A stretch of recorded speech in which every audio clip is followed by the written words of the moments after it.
transfer. Yeah, it's okay, you know, it's an adjustment. It's small. So it's not much to do there.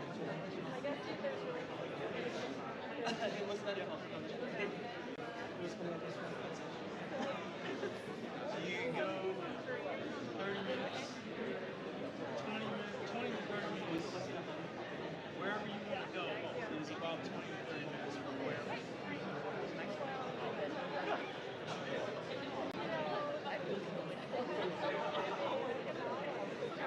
Yes. I've been now 6, 7 times. I like it, but this is it's not an hour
But I can understand a lot of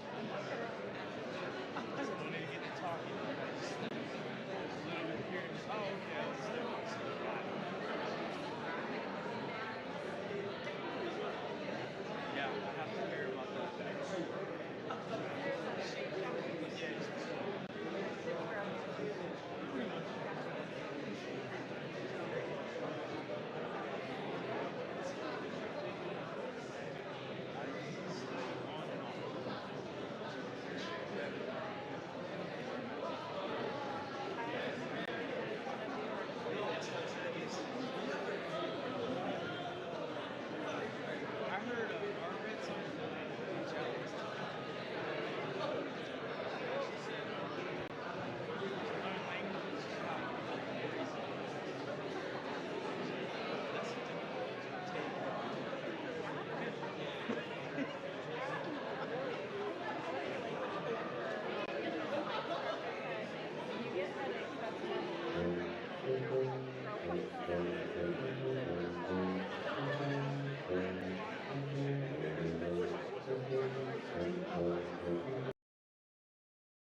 If you can please take your seats, the gala is about to begin. Thank you.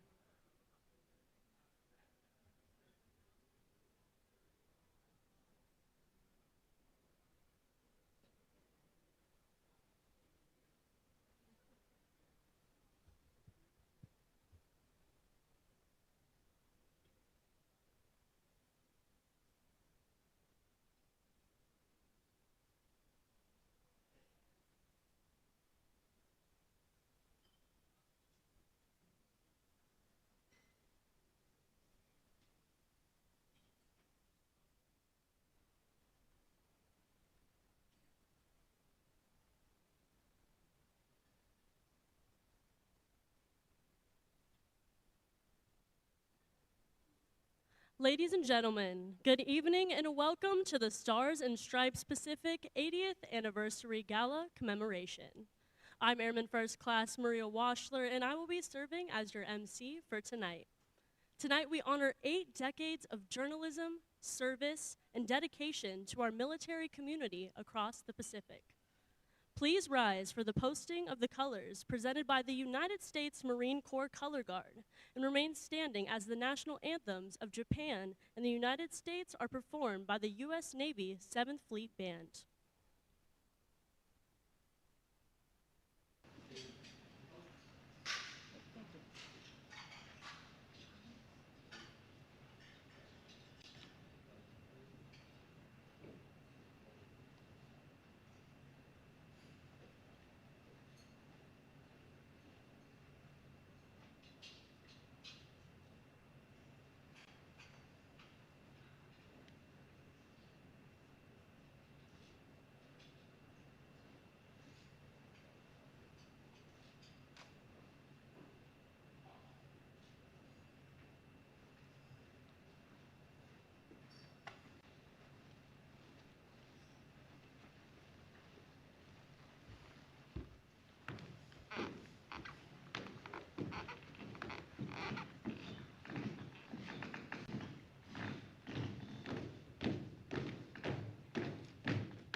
Please be seated. Thank you very much to the U.S. Embassy Japan Marines for the posting of the colors, and thank you to the U.S. Navy's 7th Fleet Band. To offer tonight's invocation, we welcome Chaplain Glenn Farley from Yokota Air Base.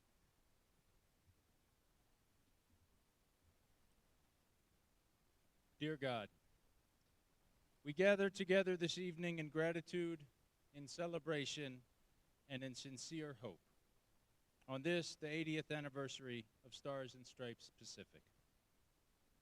We gather together in gratitude to those who have gone before, the staff members of Stars and Stripes since that first Pacific edition rolled off the press May 14th, 1945, and served with distinction, speaking truth to power, fulfilling the mission over these 80 years, reporting the facts, giving voice to the men and women in uniform, and helping their families and the world understand the sacrifices they make.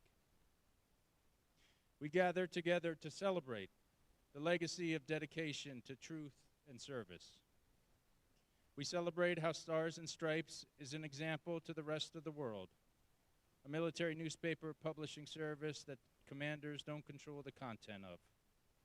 This openness is a great example of press freedom and what America stands for as a nation. And we gather together in hope. In this world, dangers lurk.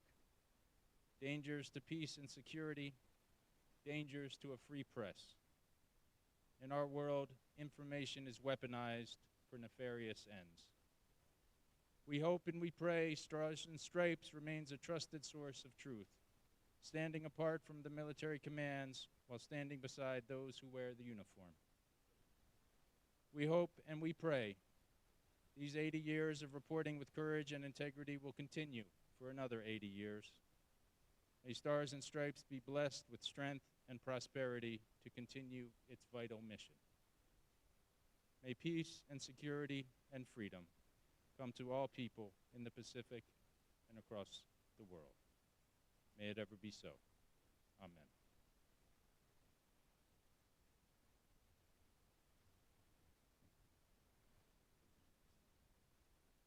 Thank you, Chaplain Farley. This evening's commemoration is hosted by the commanders of Stars and Stripes Pacific, Lieutenant Colonel Lucas Crouch. On behalf of our publisher, Mr. Lederer, please welcome the Stars and Stripes Pacific Commander, Lieutenant Colonel Crouch.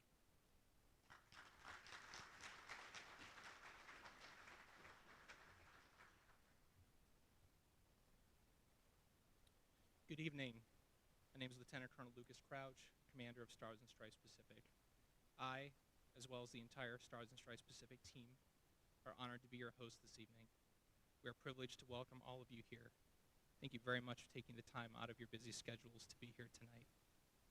This evening is a commemoration of 80 years of continuous Stars and Stripes publication in the Pacific. 80 years of having the honor, privilege, and opportunity to tell the story of the U.S. military in this region since 1945. This evening's program will take us on a journey through Stars and Stripes Pacific history. We will highlight the history of Stripes through a few videos, as well as a very special fireside chat with two distinguished Stars and Stripes alumni. If you haven't already, when you have time, please take a look at the display banners as you enter the ballroom. Additionally, on the inside back cover of your programs, there's a QR code with a complimentary 3-month subscription to Stars and Stripes. So please check that out. Also, below that, there's another QR code to look at the photos that are taken this evening, and you have a chance to download them later. Most tables have at least one Stars and Stripes staffer, so please feel free to talk to them throughout the evening when you have questions. They'll be happy to answer all your questions.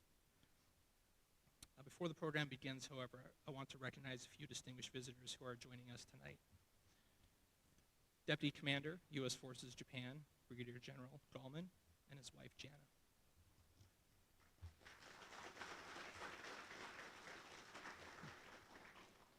Japan Self-Defense Force Joint Staff Public Affairs Officer, Major General Tomoya Kurita, and his wife, Naka.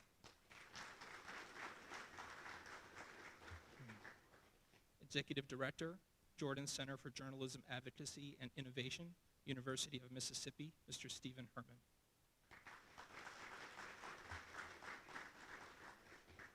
Commander, U.S. Army Garrison, Japan, Colonel Eric Davis, and his wife, Katie.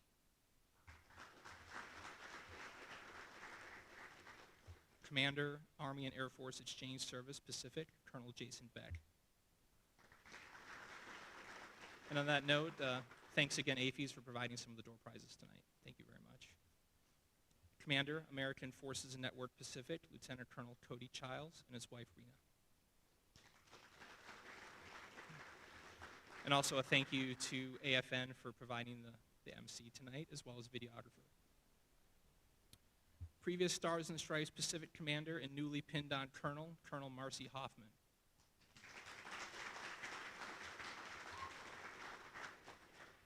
Also, thanks to the 7th Fleet Band.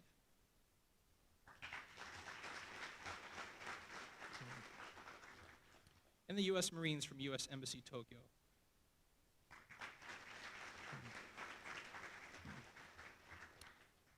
New Sana Hotel General Manager Paul Savarese and Rooms Director Jeffrey Sussman. Yeah. Fortunately, Paul is sick, but I still want to thank him for providing this great venue. Stars and Stripes publisher, Mr. Max Lederer Jr.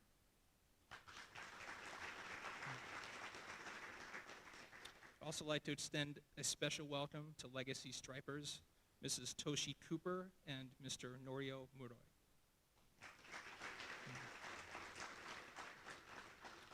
An additional thank you to the members of the Stars and Stripes Publishers Advisory Board. And finally, a special thank you to all the Stars and Stripes Pacific team. You're all amazing.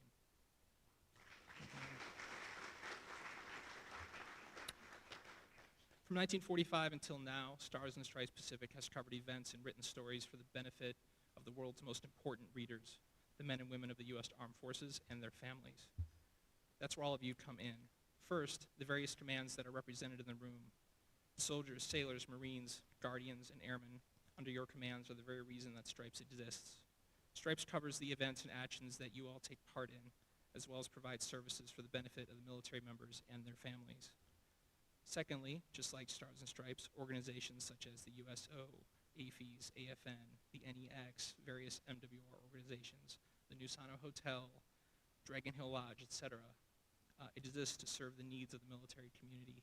You've all been great partners, and Stripes sincerely hopes that you consider us a great partner as well.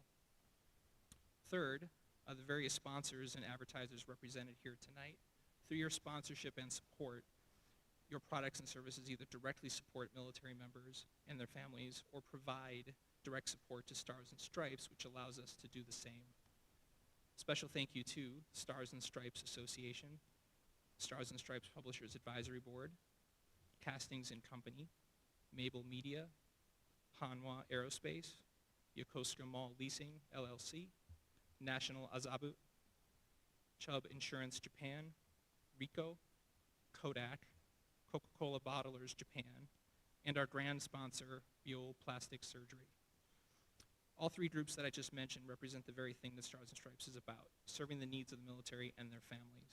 In that regard, we consider all of you part of the Stripes family. As you might have noticed, teamwork and family have emerged as themes here, and those themes run through this evening's program. Please reflect on them as you take a journey with us from 1945 to the present. Thank you again for being here tonight.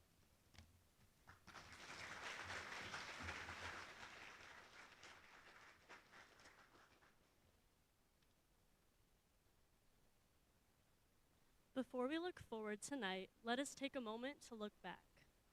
For 80 years, Stars and Stripes Pacific has not just reported the news. It has carried the voices of the men and women in uniform. It has been there in the darkest nights and in the brightest mornings, preserving memories that might otherwise have been lost. The stories we have told are more than just ink on paper.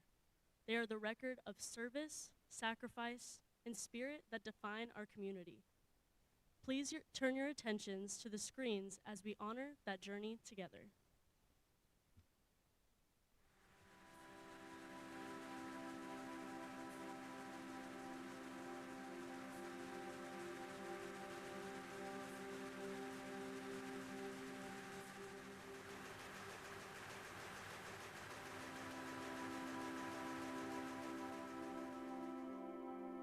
For 80 years, Stars and Stripes reporters across the Pacific have covered wars, revolutions, natural disasters, and the political changes that marked turning points for the United States and its military overseas. Stripes journalists have been present for these momentous events since May 14, 1945, when the first Pacific edition rolled off the press. From World War II, the occupation of Japan, the Korean War, Vietnam, the long wars around the fight against terrorism, devastating earthquakes and tsunamis, and the COVID-19 pandemic, Stripes journalists were present as events unfolded.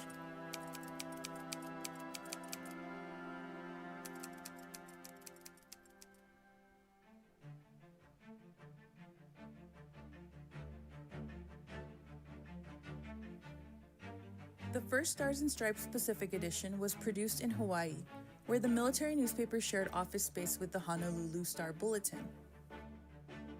The war in Europe had concluded, but the fight in the Pacific grinded on. Stars and Stripes told that story, often in tones that reflected the conflict's grim and callous nature. The first Stripes staffers to report from Japan's main islands did so from Aran Sea on August 28 and 29, 1945. Less than 2 months later, Stars and Stripes began publishing from Tokyo. The Pacific edition first rolled off the presses of the Asahi Shimbun on October 3, 1945.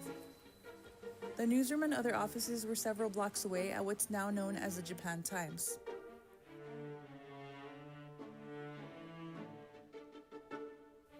The newspaper remained there until 1952, when it moved to a former Japanese infantry base known as the Akasaka Press Center. In 1962, the paper relocated to a new structure on those grounds, where its specific offices and printing press remain today. The curving roadway out front, Seijokidori, or Stars and Stripes Street, is named for the paper.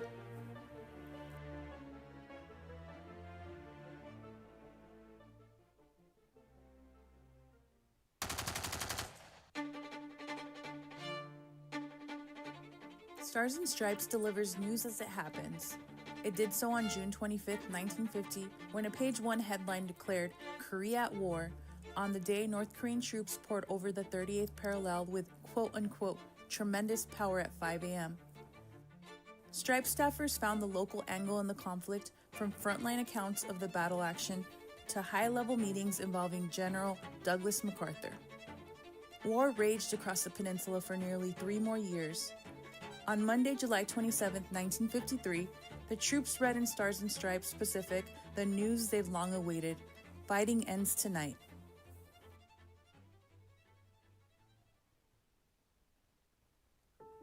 As the Korean War drew to a close, events in the French colony of Indochina in Southeast Asia set the stage for U.S. involvement there. The Vietnam War, which for U.S. combat troops lasted from 1965 to 1973, ushered in what some regard as a golden age for the Pacific edition. The newspaper benefited from a wide swath of talented draftees, some of whom had Ivy League degrees or actual journalism experience back in the States. Many would go on to illustrious journalism careers, such as Jack Fuller, who earned a Pulitzer Prize for editorial writing at the Chicago Tribune, and Steve Kroft, who served as a 60 Minutes correspondent for 3 decades.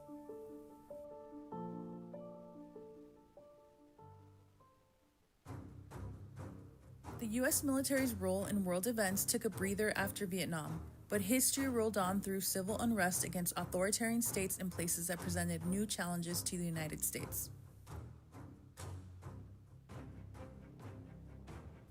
Few nations experienced the scale of change that took place in the Philippines when a popular revolt in 1986 unseated President Ferdinand Marcos. Events following the authoritarian ruler's departure had deep implications for U.S. troops there, particularly those at Subic Naval Base and Clark Air Base. Before the Mount Pinatubo eruption changed the course of U.S.-Philippine relations, Stars and Stripes covered a series of attacks that claimed 10 American lives. A group of communist insurgents killed several, including 2 airmen and a retired Air Force officer outside Clark in 1987 and an Army colonel in 1989. A May 1990 article in the wake of 2 more airmen shot dead interviewed Filipinos whose livelihoods depended on the American presence. Travel off Clark was restricted. A taxi driver told Stars and Stripes his income was halved as a result. Another Filipino expressed hatred of the Americans. "We don't need the bases," he said. Mother Nature soon obliged. Pinatubo, which loomed over Clark, erupted June 12, 1991. Stripes wrote first-person accounts of the eruption and its aftermath under a headline, "Scenes from a Hellish Nightmare."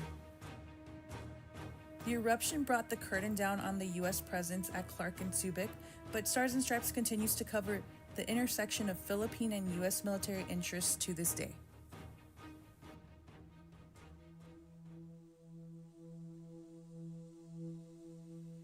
It was evening in Tokyo when two planes hit the World Trade Center on September 11, 2001.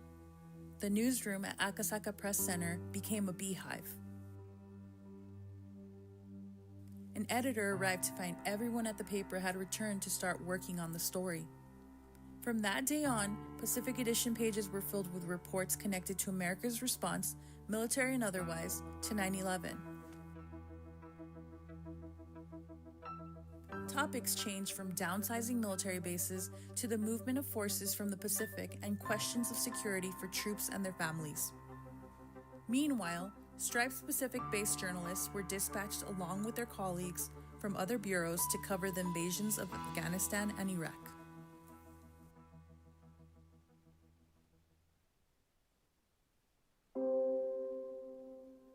The new millennium continued to present fresh challenges to Stars and Stripes Pacific. Natural disasters figured prominently in the newspaper's coverage. Journalists were dispatched to see firsthand how the U.S. military switched from combat mode to disaster relief. In December 2004, a magnitude 9.1 earthquake off Indonesia gave rise to a devastating tsunami 30 feet high in some places. The waves killed about 225,000 people. Stripes reporters documented the relief effort by U.S. military units stationed in Japan. Air Force crews logged about 2,500 hours and hauled 4 million pounds of humanitarian aid to affected areas in 4 countries.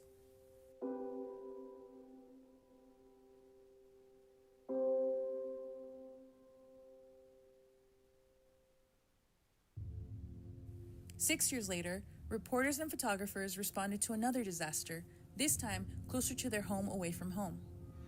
On March 11, 2011, the magnitude 9 Great East Japan earthquake, followed by a tsunami that came ashore 90 feet high in some places, crushed the Pacific coast.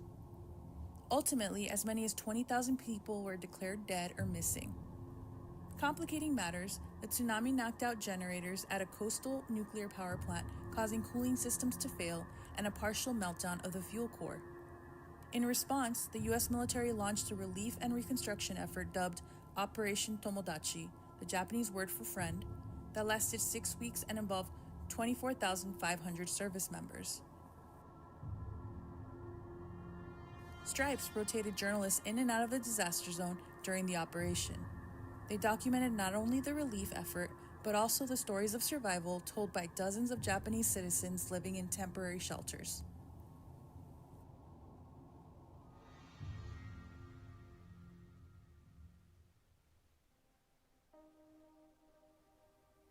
In early 2020, a once-in-a-century pandemic crept across the world, complicating the U.S. military presence in the Indo-Pacific. Stars and Stripes reporters rose to the challenge, documenting the military response and sometimes tense relations with host countries as COVID-19 claimed hundreds of lives and forced millions to live sequestered lives. Stripes journalists brought readers an exclusive interview with a 23-year-old soldier at Camp Carroll, South Korea, the first U.S. service member infected with COVID-19 in February 2020. The following month, they covered the first active duty service member to die of the disease, a chief petty officer aboard the USS Theodore Roosevelt. The aircraft carrier was diverted to Guam due to a massive COVID-19 outbreak that ultimately led to the removal of its skipper and the resignation of the Navy secretary. When the pandemic subsided, Stripes reporters looked for lessons learned in the experience, from changed relationships with America's friends, allies, and adversaries, to how the pandemic changed the U.S. economy and military readiness.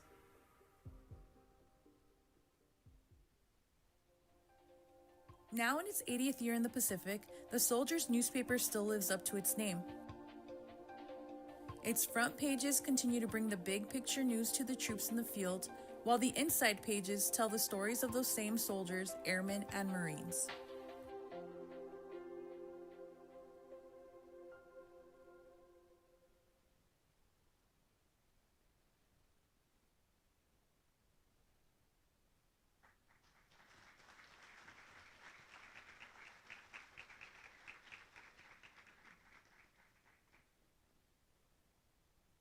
Next, we welcome our publisher, Mr. Max Lederer, along with honorary members of the Stars and Stripes Pacific Legacy, Mrs. Toshi Cooper, who joined Stars and Stripes in 1949 and retired in 1971, and Mr. Norio Muroi, who retired from Stripes in 2019 after 40 years of service, for a fireside chat and reflection on the historic journey of this proud institution.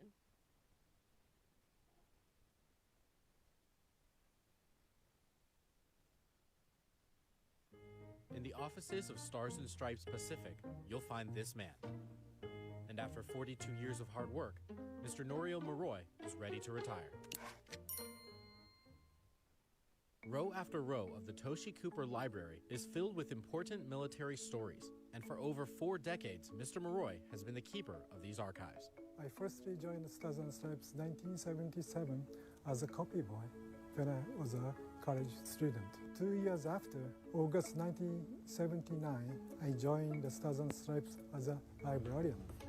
These historical documents date back to 1945, and Mr. Muroi has been tasked with preserving hundreds of boxes of clipping files, newspapers, nearly 900 bound volumes, and more than 500,000 pictures. For just an article, we classify by name, subject, sometimes unit numbers, or some other military categories. Most of the items in the library are the only surviving copy, which is why Mr. Muroi and his colleagues began a project creating digital copies of every single image. This renovation is a huge project. It took almost 3 years to complete from the beginning.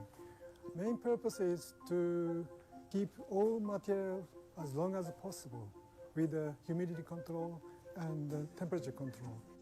And while he cannot take any of the library's collection home once he retires, there are some memories he made as head librarian and as an interpreter for journalists that he will always carry with him. I had a chance to see Joe DiMaggio at the Korakuen Stadium, took pictures of him. We together. That's my treasures. From everyone at Stars and Stripes Pacific, and from all the people that you ever helped, thank you for everything, Mr. Muroi.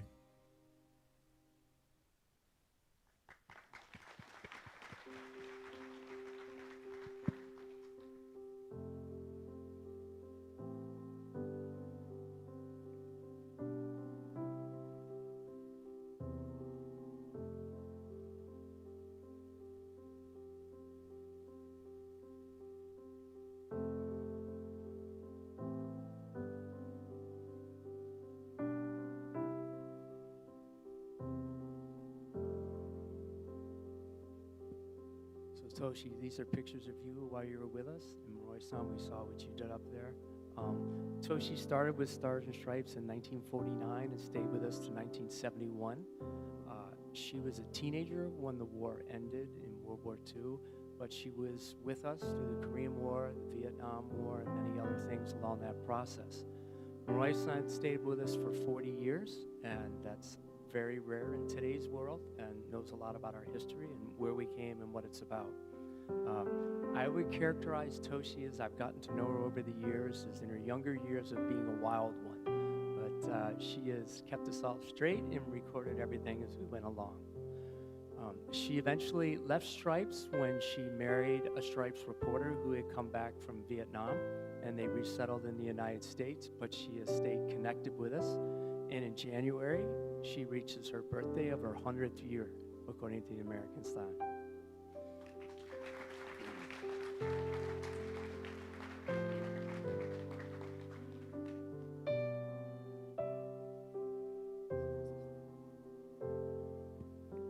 So Toshi, when the war first ended in 1945, you were a teenager. What did you do when you heard that the emperor was going to speak for the first time in your life? Well, I was working at the Naval Institute of Technology, very close from here. Then what we heard, we are going to hear of Emperor's voice today, right? So we all gathered together in the courtyard. Then this strange voice of Emperor, we couldn't really understand what he was talking about, but we guessed it. Everybody in the courtyard crying quietly there. When we finished it, a few of us girls, we couldn't stand it. We didn't know what to do. So we said, well, let's go to Imperial Plaza. We walked from Ibiza to Hibiya. I don't know how we went, but we did. And we sat on the gravel, and we just got down like this and cried.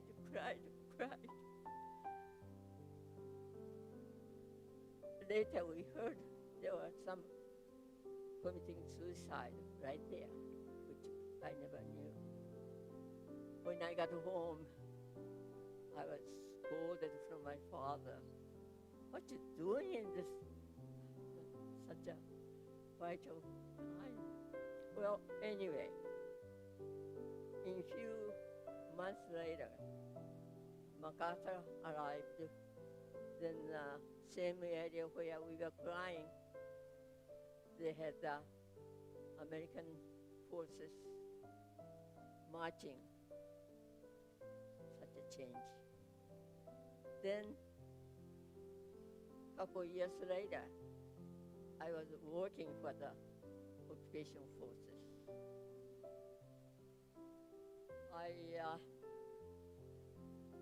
I had to tell you,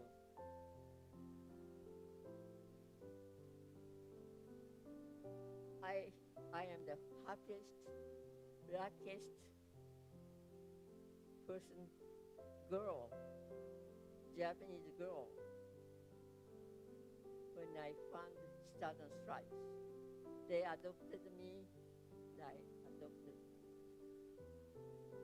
Stripes. Stripes was my second home, became very quickly. First, I had to work in PIO GHQ, which was in NHK building, second floor. There was the CIE, Civil Information and Education, and the Public Information Office, and all the AP, UP, INS, French Press, Reuters, they are all on the same floor, second floor. I was meeting all these famous correspondents on the hallway every day. Just like a dream. Then also, I was just there, I don't know what my job was really, but I was working for the pictorial radio section. Then one day, Tokyo Rose came in to be interviewed.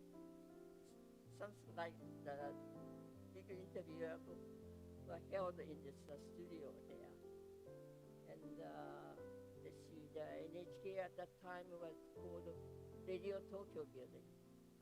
Then there was also FEN, Far East Network, we call the WBTR Tokyo, was in there. Then just so much to remember in my head. But I pretty much clearly remember the scene. And people started using me, like, can I borrow Tochi? To my Major Sarati, say, this was quite a famous correspondent from NBC, I think. And we went to Tojo's house and to interview his wife. Well, wife didn't come out, just talked to the maid. Well, there was something like that started happening. But make the story short, the pictorial section closed, so I was back home just hoping something like that would happen again. Then in a couple of years, I had a call from Major May. She was, I think, the 6th OIC of the strikes. Toshi, why don't you come over and see how strikes were? So I went there. But stripes was nothing like a PIO office. Well, PIO was in the NHK building with the studio and everything else.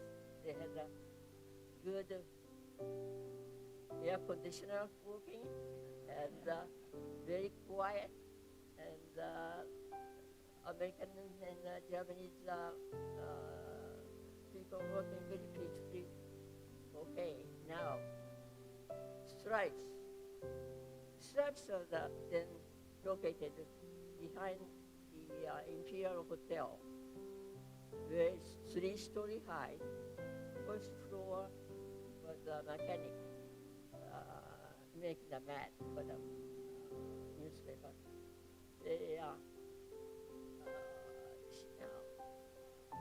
We are using, Stripes was using Japan Times format. Okay, we go up very narrow, small stairs up to the 3rd floor. That's our editorial, and the front office was there. I walked in there. I was so shocked because compared with the PIO, noisy like hell, really. The typewriter, telephone calls, people yelling, and shouting at each other. I asked her, Major Mary, am I going to be safe here? She said, Tochi, don't worry. They're all nice boys. Okay, those boys were not wearing the uniform. They're all GIs, but the university graduates. They were all in white underwear because that was the summertime. And they were allowed to just take off the uniform. So all running around in the show. And pretty soon, I got used to it. And it's so lively. We had only one lavatory. Boy and the girls are going to the same place. Small coffee shop. But they are happy. They are so warm. People are so warm. So sweet to me. And pretty soon they all knew my name. And I never had to buy my Coke or coffee because everybody passing by the library. How about the coffee? How about the Coke? So every morning I wake up and getting ready to come to work. I can feel like going to work. I'm going to have fun. I said, what's going to happen today? What interesting people I'm going to see. It was just so happy. So one of those happy things is you got to go out on a lot of different stories. And one, Marilyn Monroe and Joe DiMaggio were married and came over to Korea and Japan. you got the opportunity to try and interview Marilyn. And if I have it correctly, she came to Japan and your news editor said, go see Marilyn Monroe and see if she'll come to the Stripes office and do an interview. But there were tons of journalists there, and you couldn't get close, and you guys just gave up. Tell us what happened after that.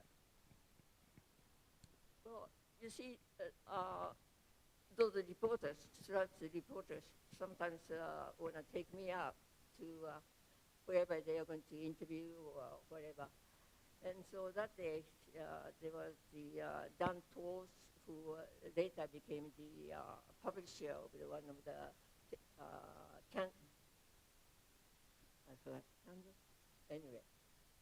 newspaper. He said, Toshi, you want to go with me to the Haneda to see Marilyn Monroe? Wow, sure. So I followed. Then he said, he and the photographer and the driver, we all got there. Haneda was jammed with the reporters and the people who wanted to see that Joe DiMaggio and Marilyn Monroe. So they said, so why don't you wait for us in the car, and I'm going to see what's going on. Pretty soon he came back and said, well, we have to give up.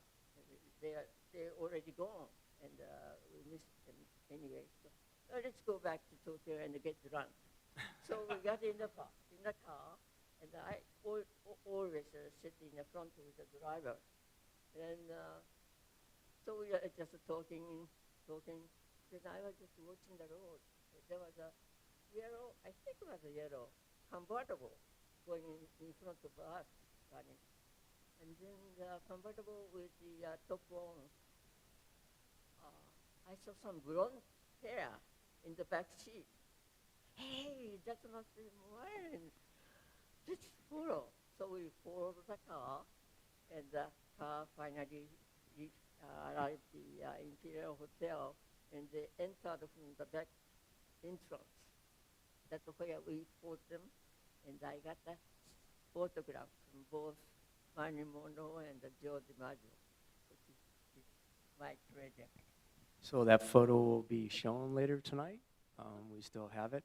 But the rest of that story is you became friendly with Marilyn and Joe, and they apologized not coming over for an interview, but you managed to get a picture of them kissing, and it's autographed.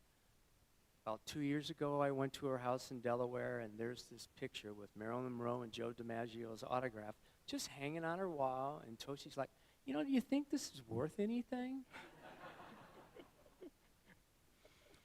Toshi later on met a reporter for Stars and Stripes, as I mentioned. His name is the famous Gary Cooper, and Gary served during the Vietnam War. And at one particular time, they were coming back from an event, and they were on a helicopter ride.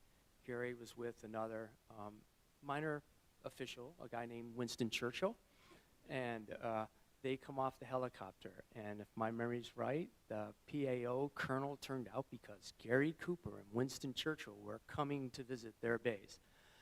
Gary Cooper in real life, so close to 6 foot. Her Gary Cooper is maybe 5 foot. The Winston Churchill we're talking about was the nephew of the Prime Minister of England. So they get off this chopper, and the colonel's all excited, and like, where's Gary Cooper and Winston Churchill? We can't find them. And we're like, well, we're them, an E5 and an E6, and he's like, Stars and Stripes, you're always making fun of us. So Moroi-san, you came a little bit later. I think 1979 is when you started, and Toshi left in 71. But you picked up the responsibility for our archives and our record keeping and research for us. Can you talk a little bit about why you feel that role is so important in establishing the record for the U.S. service member in the military community? To keep the old materials from the 1945, we studied the classifying the pictures as well as the clipping file. We cannot stop that operations because long histories archives based on a daily operation by librarian, cut pieces, the clipping file, as well as put the stamp on print and headline, cut line, and classify to each file, classify it into each file. That's the routine job, but we cannot stop doing that until the digitization is started in 2004. I think daily, that kind of operation by librarians keep the records, classifying into certain file correctly, keeps long times. That information respond to request to like person who wants to read really happen in certain time. But in those cases, digital archive system from 1945 to 1999, it's based on scanning the image from microfilms. So no matter how the system is good quality, but from the side for using archive systems, we cannot find what we are looking for. Basically, it's about 30% what is actually happened and published in the newspaper we cannot find by digital archive system. On that case, we can look into the clipping file as well as the picture file, the kind what we are trying to find.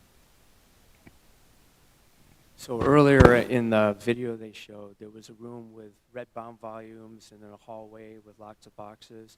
That is the archive room at Stars and Stripes Pacific that Toshi started, and then Moroi-san has continued, and Akiko is here somewhere and continues to maintain it. There are tens of thousands of images of Vietnam and Korea and other things throughout the history. That is the history of the U.S. military community over 8 decades in this particular community. It's the best collection that exists of all of our history, and we have been continually digitizing that during the time. But in Moroi-san, the librarians, archivists didn't just do archiving. They also sometimes went out on stories. And my memory is one of the most moving events for you was when a JAL airline pilot committed suicide and crashed it. And can you talk a little bit about what your experience was when you went to that scene and had to cover that particular story? That was the case took place 1982, February 9. The previous day, there is other disaster happened in the central Tokyo, big fire in a hotel in New Japan. We covered that story. Then the next day, the JAL DC-8 planes crashed in the Tokyo Bay, just approaching to another airport. Pilot was just suffering from PSD and trying to land on another airport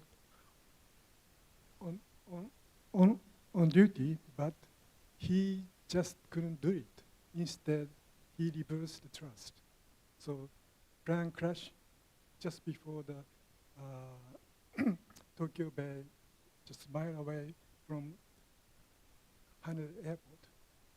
There are about 30 people get killed, and the pilot was arrested for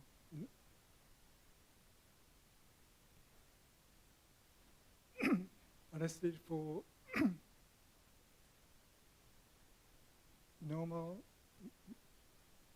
manslaughter due to the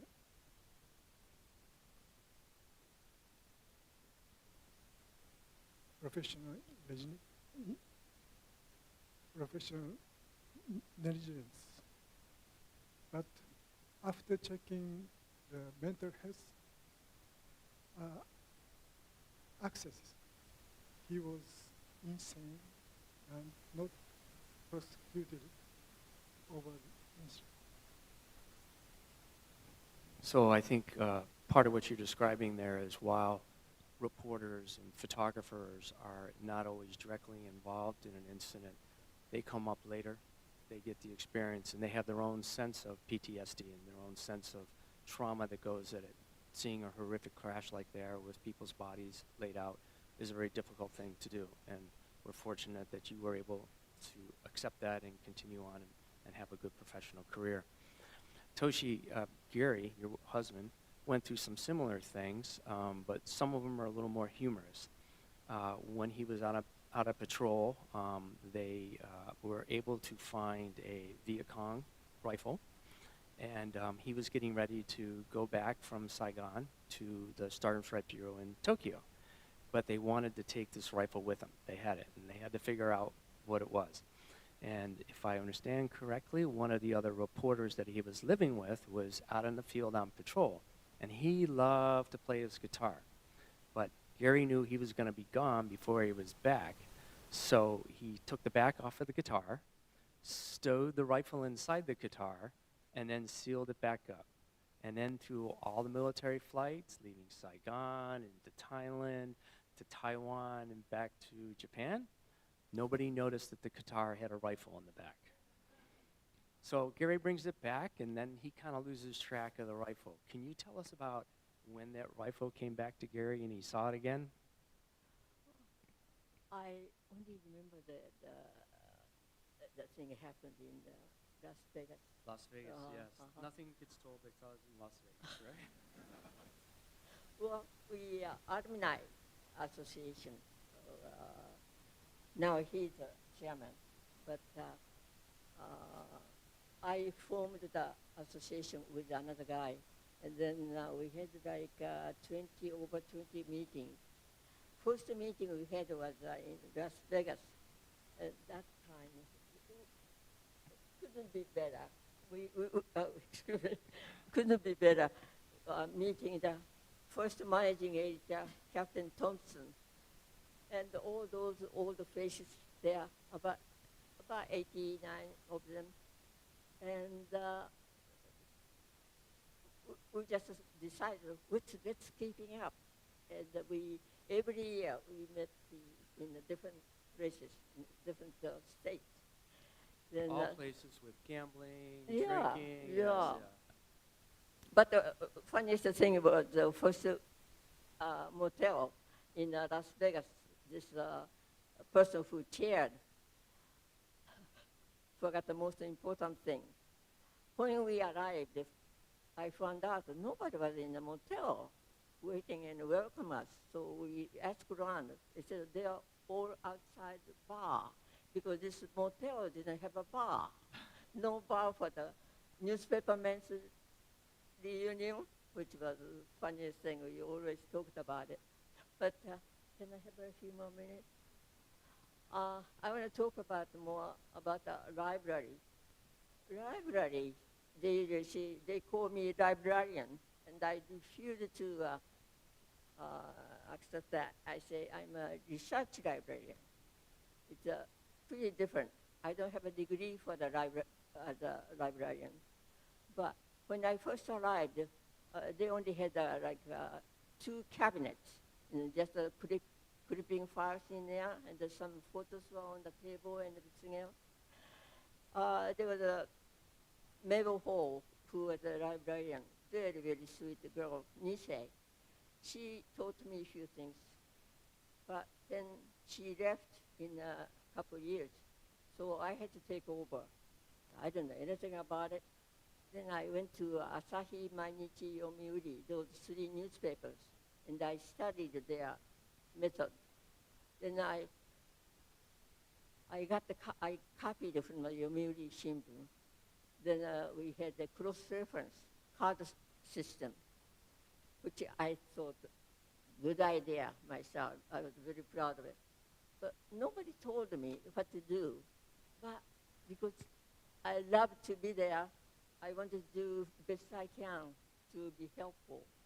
Well, every day, all those city desks, feature desks, they all come to the library and then pick up the pictures file or clipping file and take it back to their desk. Without them, they couldn't do the stories.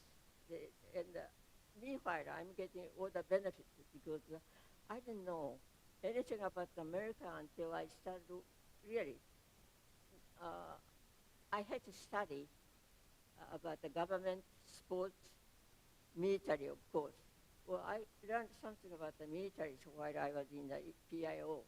But after I got the library job, I started studying by asking those GIs each categories. Then I made a black notebook and I wrote that down all.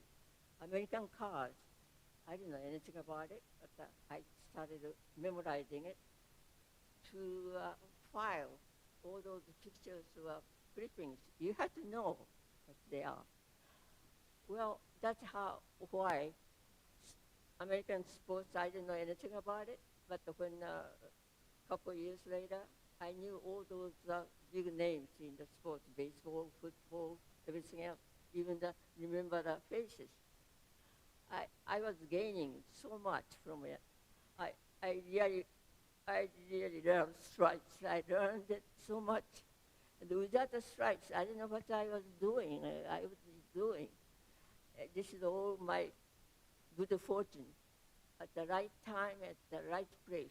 Stripes was the right place for me. Thank you.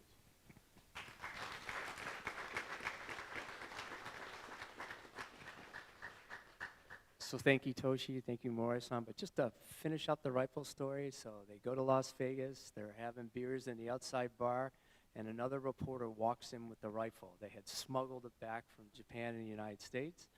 That now resides in the Stars and Stripes Museum in Bloomfield, Missouri, where we first started during the Civil War. So thank you, Dick, for your time, and we appreciate it. We could go on a long time, as you can probably guess, but early happy birthday. Listening to us.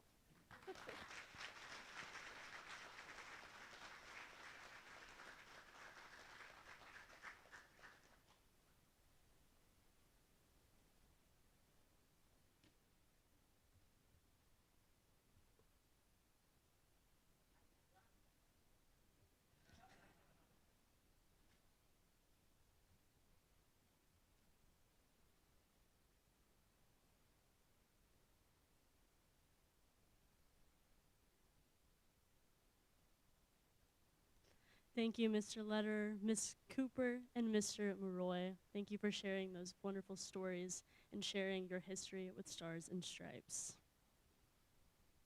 It's now time to enjoy a delicious dinner. There are 2 lines at the buffet.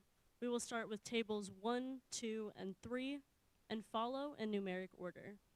During dinner on the big screens, we will display slides of our stripers in action, a shout-out video from our biggest fans, and the first drawings of our many door prizes for tonight. Dinner is now served, so please enjoy the buffet and the company of friends and colleagues, beginning with tables 1, 2, and 3.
Happy anniversary! Happy anniversary! Good evening, everybody. As a career public affairs officer, I have always known that Stripes was by my side, shining a beacon of truthful light for the world to see how and why U.S. forces are called to serve across the globe. Unlike our adversaries, our government and our military values and safeguards unbiased and credible news, free of censorship, directly supporting the First Amendment of our Constitution, a right we as service members have sworn our lives to defend. Thank you, Stars and Stripes, for being a trusted news source I have personally been able to rely on throughout my career. And congratulations, Stars and Stripes, on 80 strong years of truthful and unbiased reporting. Stars and Stripes Pacific, congratulations on 80 years of continuous publishing. Being a two-time Stripes commander was an incredible experience. I really enjoyed getting to be an ambassador for your unique mission and getting to see how the theaters connect with your audience. But I especially loved the people. You make the organization what it is today. You have a rich legacy that you carry forward while continuously adapting to the ever-changing media landscape. Thank you for what you do serving the military community. Congratulations again on 80 years. Hi everyone, I'm Laura Doomey at the Stars and Stripes National Museum and Library here in Bloomfield, Missouri. And I want to wish everyone a happy 80th anniversary to our Pacific Stars and Stripers. And I want to say this is our Civil War room, and this right here, little gem, is one of 4 originals that are of the Stars and Stripes newspaper that was printed in Bloomfield on November 9th, 1861. Hey, Stars and Stripes. My name is Byron Wren. I'm the athletic director here at Yokota High School. I would like to give a warm congratulatory message to Stars and Stripes for 80 years of being in the business, supporting Yokota High School, Yokota Air Base, and all over the world. Thank you very much for everything that you do. You're so special to all of us. We really appreciate you. And a shout out to the great Dave Owenhour for being on the sports beat writer for all the sports in the Pacific region for all our high schools. Thank you again, congratulations, and here's to another 80 years of being in the business. Stars and Stripes Pacific, congratulations on an incredible 80 years. Thank you for being outstanding mission partners in helping us tell the story. You are an accelerant in helping us get the word out and informing our patrons and our military installations what we offer through our centers, unstaffed lounges, and support throughout the entire region. Thank you for what you do. Congratulations again on a wonderful 80 years, and we can't wait to be part of the next 80.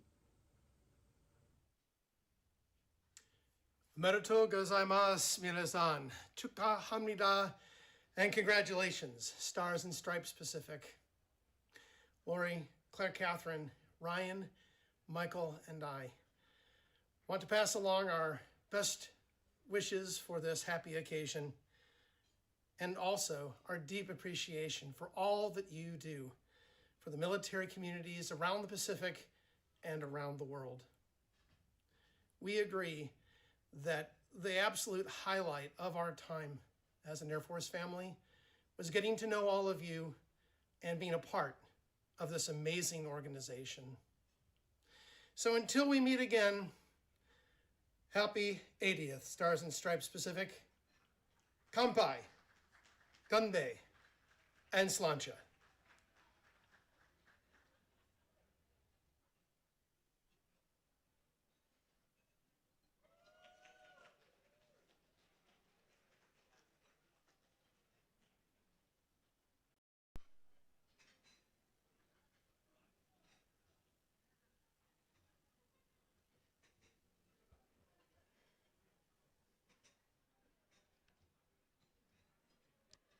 And now it is time for our first round of door prizes. Stars and Stripes is pleased to present commemorative historic photos taken by Stars and Stripes photographers. Colonel Crouch, please do the honors.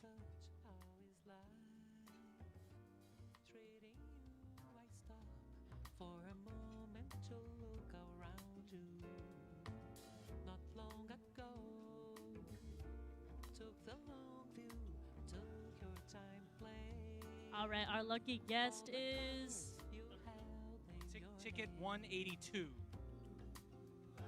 Ticket 182. Please come to the stage to receive your gift. a beautifully framed photo of Marilyn Monroe visits Seoul. In this image taken by an uncredited Stars and Stripes photographer, Marilyn Monroe waves an exuberant hello upon landing in Seoul, South Korea on February 17th of 1954. She had accompanied her husband, baseball legend Joe DiMaggio, to Tokyo to assist the Japan Central League in training for the 1954 season, but took a detour to the Korean peninsula to entertain the troops.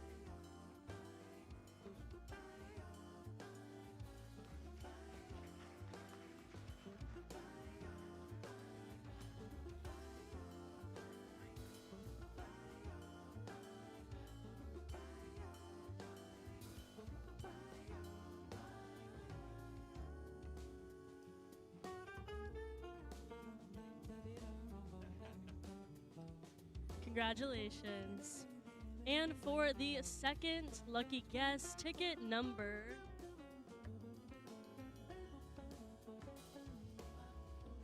Ticket 119. Ticket 119. Please come to the stage to receive your gift. A beautifully framed photo of the Beatles visit Japan. In this image taken by Stars and Stripes photographer Teirukiko Kikuchi, Paul McCartney smiles at a flight attendant as he and the other Beatles, John Lennon, Ringo Starr, and George Harrison, arrive at Tokyo International Airport on June 30th of 1966. The Beatles, upstaged by a typhoon, landed in Japan about 11 hours late. Instead of a mob of shrieking teenagers, they were greeted by reporters, airport workers, and police officers.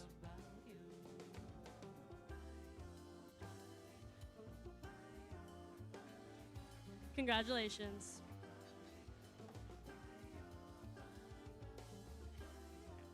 At this time, we are going to continue with door prizes. The following door prizes are envelopes of tickets to Yomiuri Land Onsen and Flower exhibit, graciously provided by Coca-Cola Bottlers Japan, courtesy of APHIS. As you receive your prize, please remain on stage. Door prize 3 goes to ticket number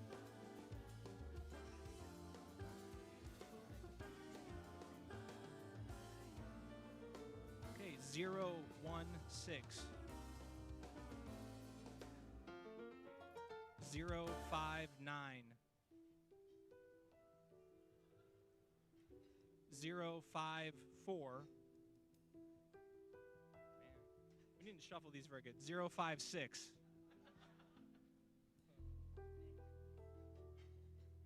So again, 016, 059, 054, 056.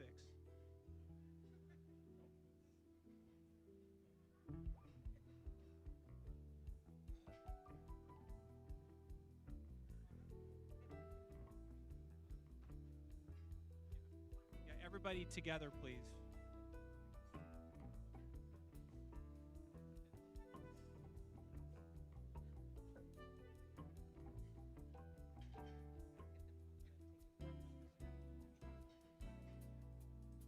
And as we have our winners coming up to the stage, can we please have AP Pacific Commander Colonel Beck please come to the stage? Thank you.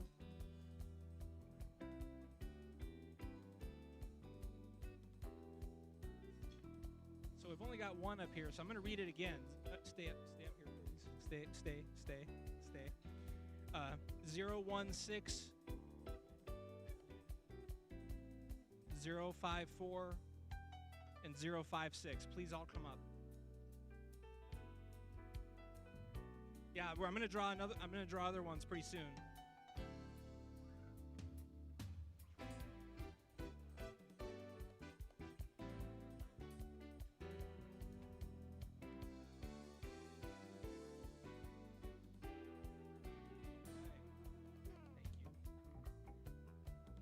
Okay, 016, 054.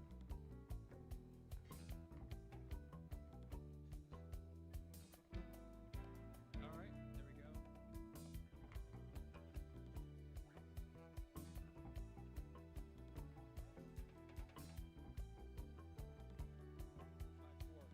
right. right, 016. Okay.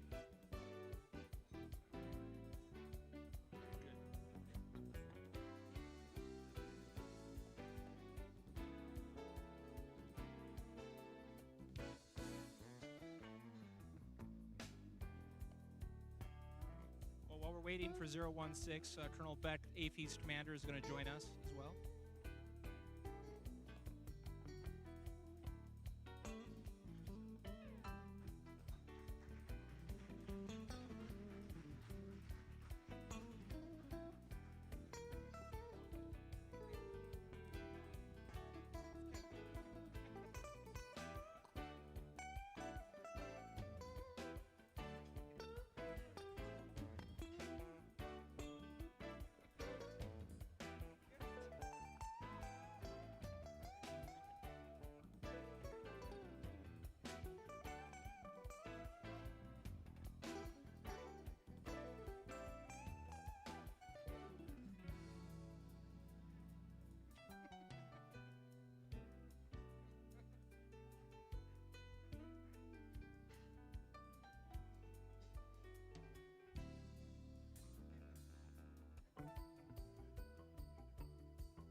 Congratulations to all of our lucky winners. Now the fun is just beginning, and we have so many more amazing door prizes coming later this evening.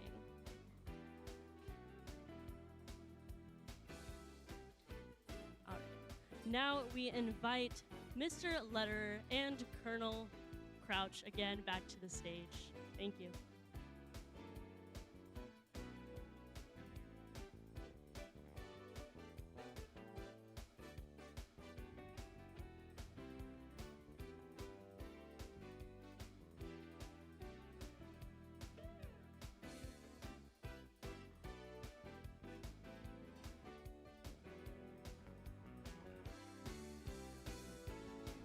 Ladies and gentlemen, the United States Senate has issued a proclamation recognizing Stars and Stripes' 80 years of telling the story of the U.S. military in the Pacific since 1945.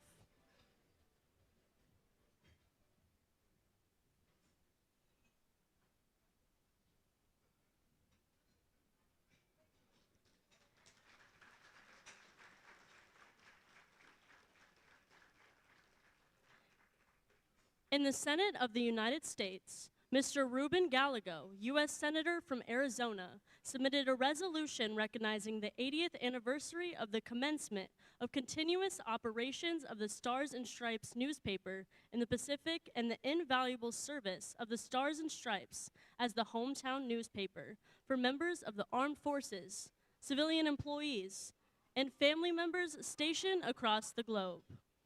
Now, therefore, be it resolved that the Senate, on the occasion of the 80th anniversary of the commencement of continuous operations of Stars and Stripes in the Pacific Institution of the United States, and present who have so diligently served the United States military community.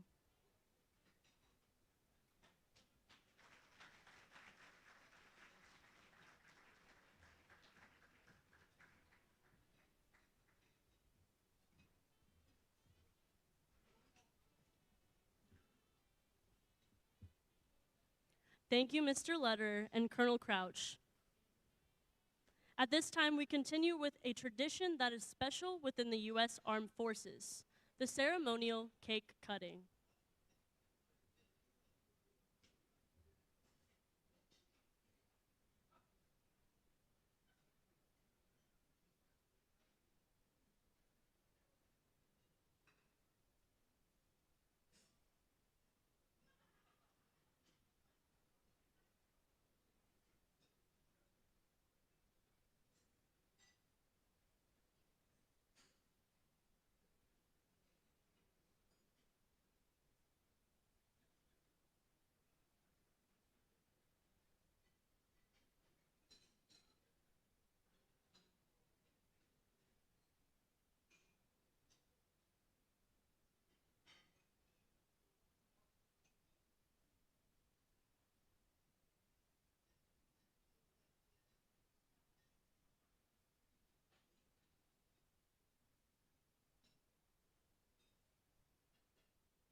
This tradition is more than the sharing of dessert.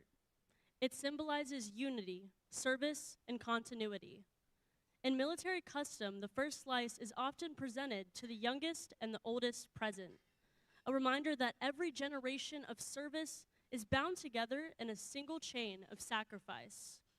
And so tonight, as we honor 80 years of Stars and Stripes Pacific, we recognize that this organization has been that chain, linking that the past to the present, connecting the battlefield to the home front, ensuring that no sacrifice was forgotten and no voice went unheard.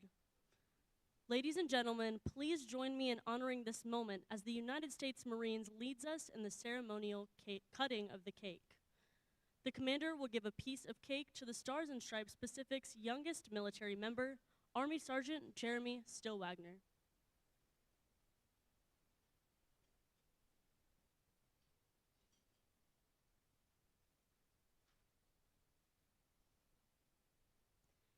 And the publisher will give a piece of cake to Toshi-san as the eldest honorary member.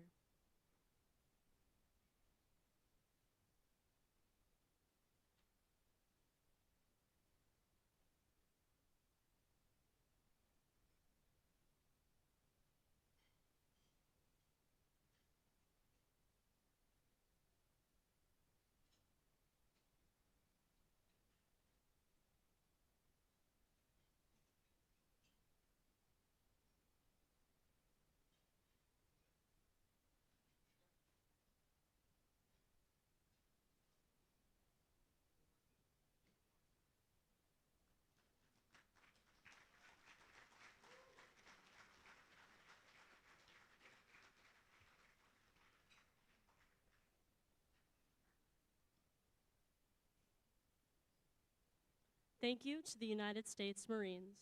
The cake will be available at the dessert station. The Stars and Stripes Pacific Commander, Colonel Crouch, will now introduce the military keynote speaker.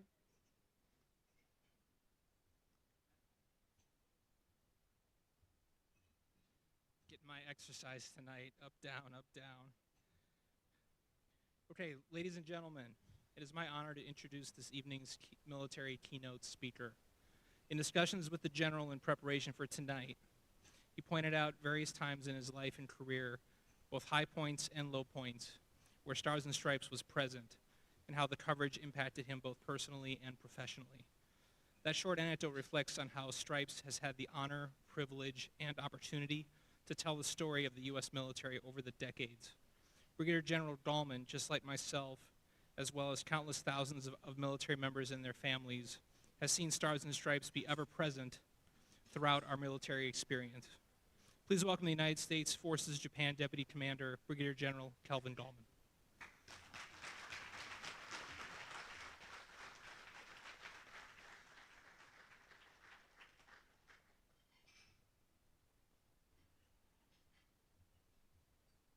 Got to find my glasses here. Not as young as I used to be.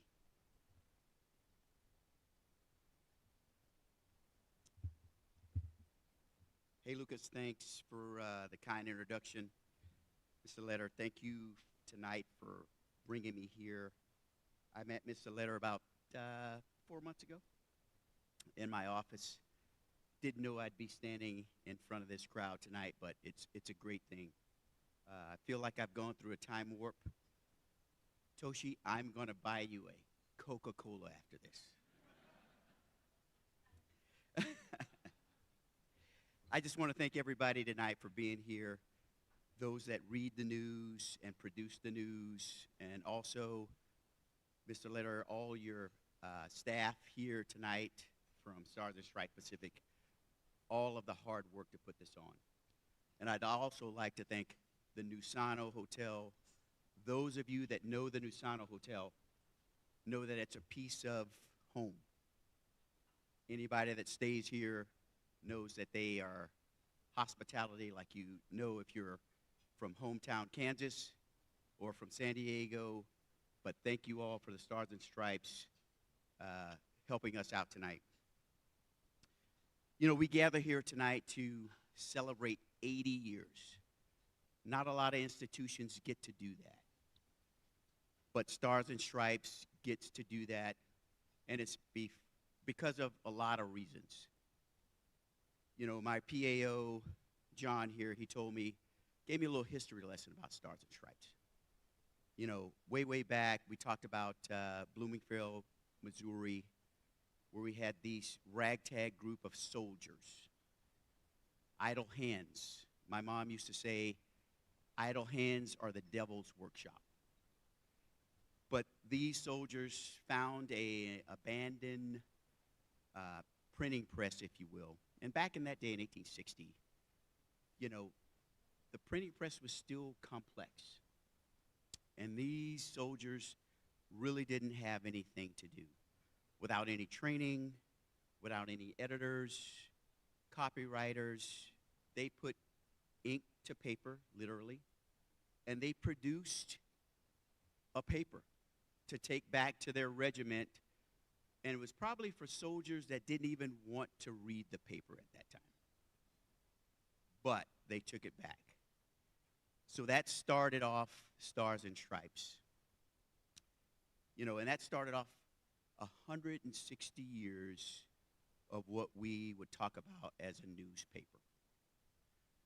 So a lot of us, unfortunately, those of you that are my age in the room, remember that the newspaper was just the newspaper. There was no media, there was no internet. It was the newspaper, right? And I even had the opportunity in the summer times to be the paper boy. Everybody knows the paper boy. And so I did that in the summertime, but then a lot of us, your families, were able to have a little bit extra money that you could go down to the newsstand and buy the Nationals. We couldn't do that much, but we did it at least on Sundays. You all know what I'm talking about. Because Mom would always want to get what? Coupons. I'm dating myself here, right? But you fast forward to where we are today with technology and all of the tools that we have in our day now. And, you know, the news media is different. Has it changed? Not much. But the capability that Stars and Stripes has today is very relevant. They've been doing this thing for 80 years. There's not a lot of institutions that say they can do that or have done that, but they have touched a lot of lives in those 80 years. You know, I told Lucas, you know, I'm very familiar with Stars and Stripes. And this may come to a surprise of some of you all.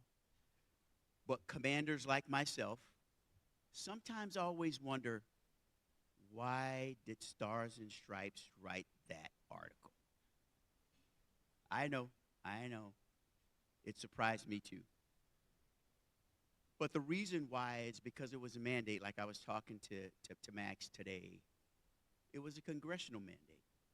It was a great congressional mandate because it was the voice of the men and women that were not home and abroad that Stars and Stripes was speaking for. They were the voice of the men and women that could not speak. And they were the voice for the men and women that were in harm's way. Whether they were in a foxhole in 1944, were they on an aircraft carrier, were they on patrol in Okinawa, Japan, they had Stars and Stripes the next morning that they woke up. And that's significant. You know, I remember the first time I was in Iraq, I had this palette of newspapers. This was young Captain Gallman, brand new to flying in combat. And I really didn't understand why these newspapers, this extra rate on my helicopter, why was I carrying this there? But then when I landed and I saw the soldiers run to the airplane to pull those pallets off, I knew exactly then what I was doing. So Stars and Stripes is a tool that brings home to the servicemen and women abroad. You know, the titles can always be like the video talked about the bloody wars, about the politics. However, that young captain, private, lieutenant, they want to know what's going on back home, right? They want to know, has football season started? Who got drafted at basketball? They want to know what Taylor Swift wore to the ceremony and what gossip it is in Hollywood. And then for those of you that read comics like I did as a young, you wanted to have that punchline, the punchline that made you laugh. And what Stars and Stripes probably knew or did not know, those box scores, those punchlines may or may not have been the last time that soldier or Marine read printed text. And you all know what I mean by that. It's an institution. It's an institution that a guy like me, it took 30 years for me to get to the Pacific. And I tell my wife, Jana, every day, I was like, we were lucky to get here. We started off in Okinawa, Japan 2 years ago, and now we're here at USFJ. And then I met Max and Lucas about, like I said, 4 months ago in July, and I started learning a lot more about Stars and Stripes. You know, to be honest, when my aide and my secretary said, hey, sir, Stars and Stripes wants to come and visit you, I'm like, why do they want to see me? What did I do wrong now? But I think it was probably the best thing when those two gentlemen walked through my door, because I never would have thought I would have got an invitation like this to come and speak at this monumental occasion of 80 years. And I don't know how you top this. It's been an education for me just tonight to see this and to hear the stories and see the stories of what Stars and Stripes has done. So I want everybody to really think about what this has done, what this has brought to your family, your friends, your loved ones that have served overseas. You know, when you sign up for these gun clubs, they don't tell you that you may be in harm's way, that you may go away to some austere lands for months on end, and you don't have any connection with home. But Stars and Stripes is always there. Again, whether you're in a foxhole in 1944 or whether you're sitting at Yokota Commissary, which is not too far away from here, reading Stars and Stripes, it's always there. And if you're like my wife, with the the new print that we do now, the Pacific tours that they have here at the Nusano, everybody knows if you stayed here. I think she collects every magazine that every time we check in. And I'm like, sweetheart, this is the same edition. Well, you never know. We may need this. So I would like everybody to know, like, this is not 80 years of just frivolous newspaper. This is an institution that has touched lives presently, currently, and in the past. And I think all of us here tonight should be very privileged to understand that we are a part of an 80th anniversary that a lot of people won't understand, won't know. But I am privileged to know that I have been a part of this. And thank you two gentlemen for walking into my office in July and letting me speak here tonight to let you all know how much Stars and Stripes has done, not just for me, but all of the Marines and sailors and civilians that I have commanded in these 31 years. Again, we can't understand what the makers of Stars and Stripes were thinking and what was going to be when they made it. But they made it. And it's been a tool that I know will last forever.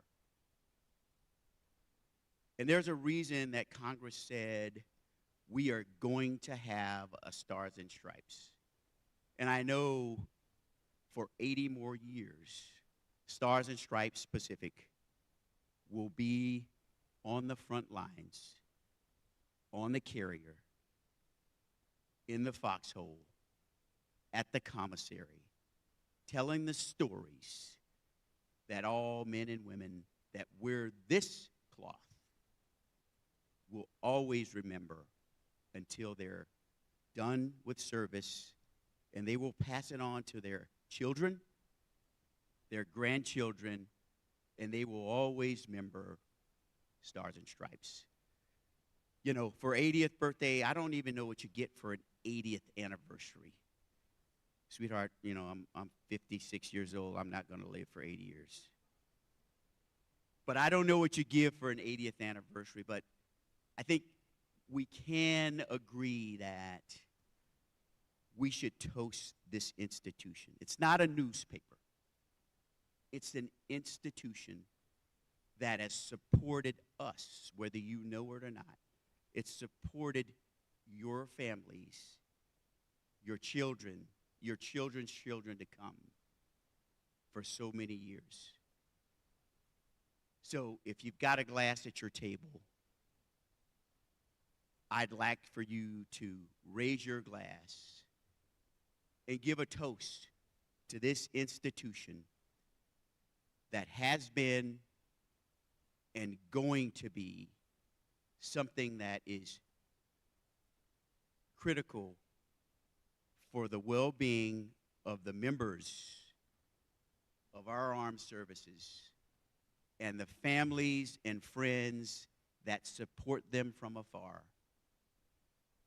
for 80 years and a millennium to come. Stars and Stripes, 80th anniversary. Happy birthday. Hoorah.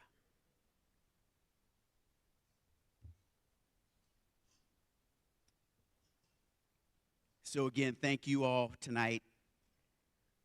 Thank you, Max. Thank you, Lucas, for having this old ragtag Marine be able to speak about an institution that literally I did not know until 4 months ago how important and how impactful it has been in this Marine's career as a Brigadier General in the United States Army and Marine Corps and Air Force and Space Force. And I say that because we are all one.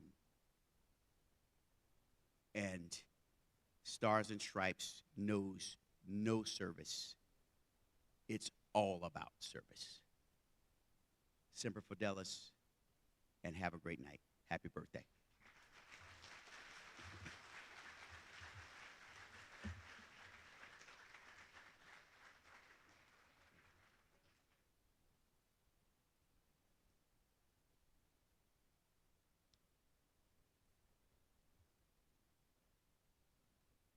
Thank you, Brigadier General Gallman. Now the publisher of Stars and Stripes, Mr. Max Letter, will introduce the press keynote speaker.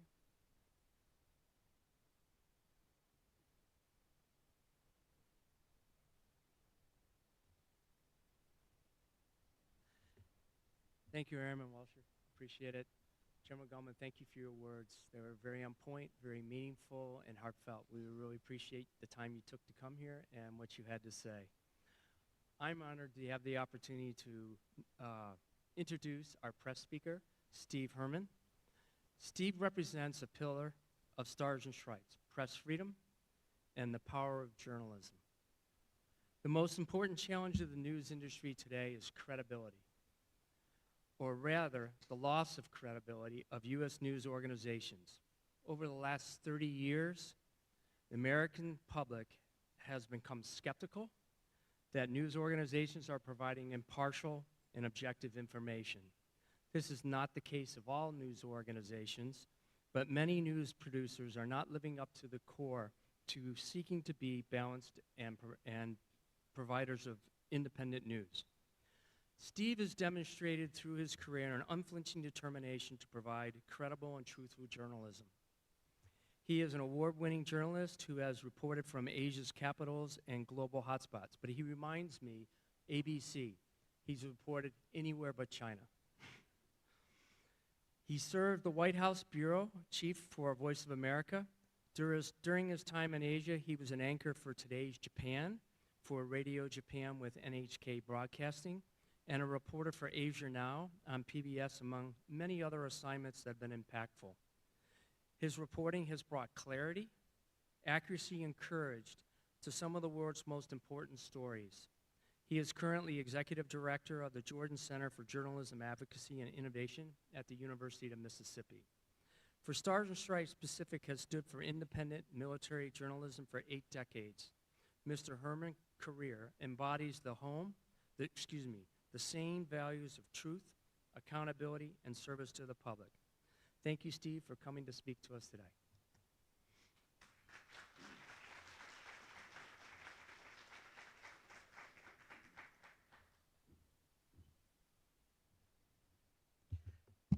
Good evening, and thank you, Max. You didn't tell me when you invited me to speak here tonight that I was going to have to follow a general. As Max noted, I did spend a lot of time in Asia, ABC, but I was also a loyal reader of Pacific Stars and Stripes. And I'm humbled to be here to speak to you on this incredible occasion. The Pacific edition, as you've heard tonight, started in 1945, but Stripes was already very familiar to our armed forces personnel who had fought in the Pacific and European theaters.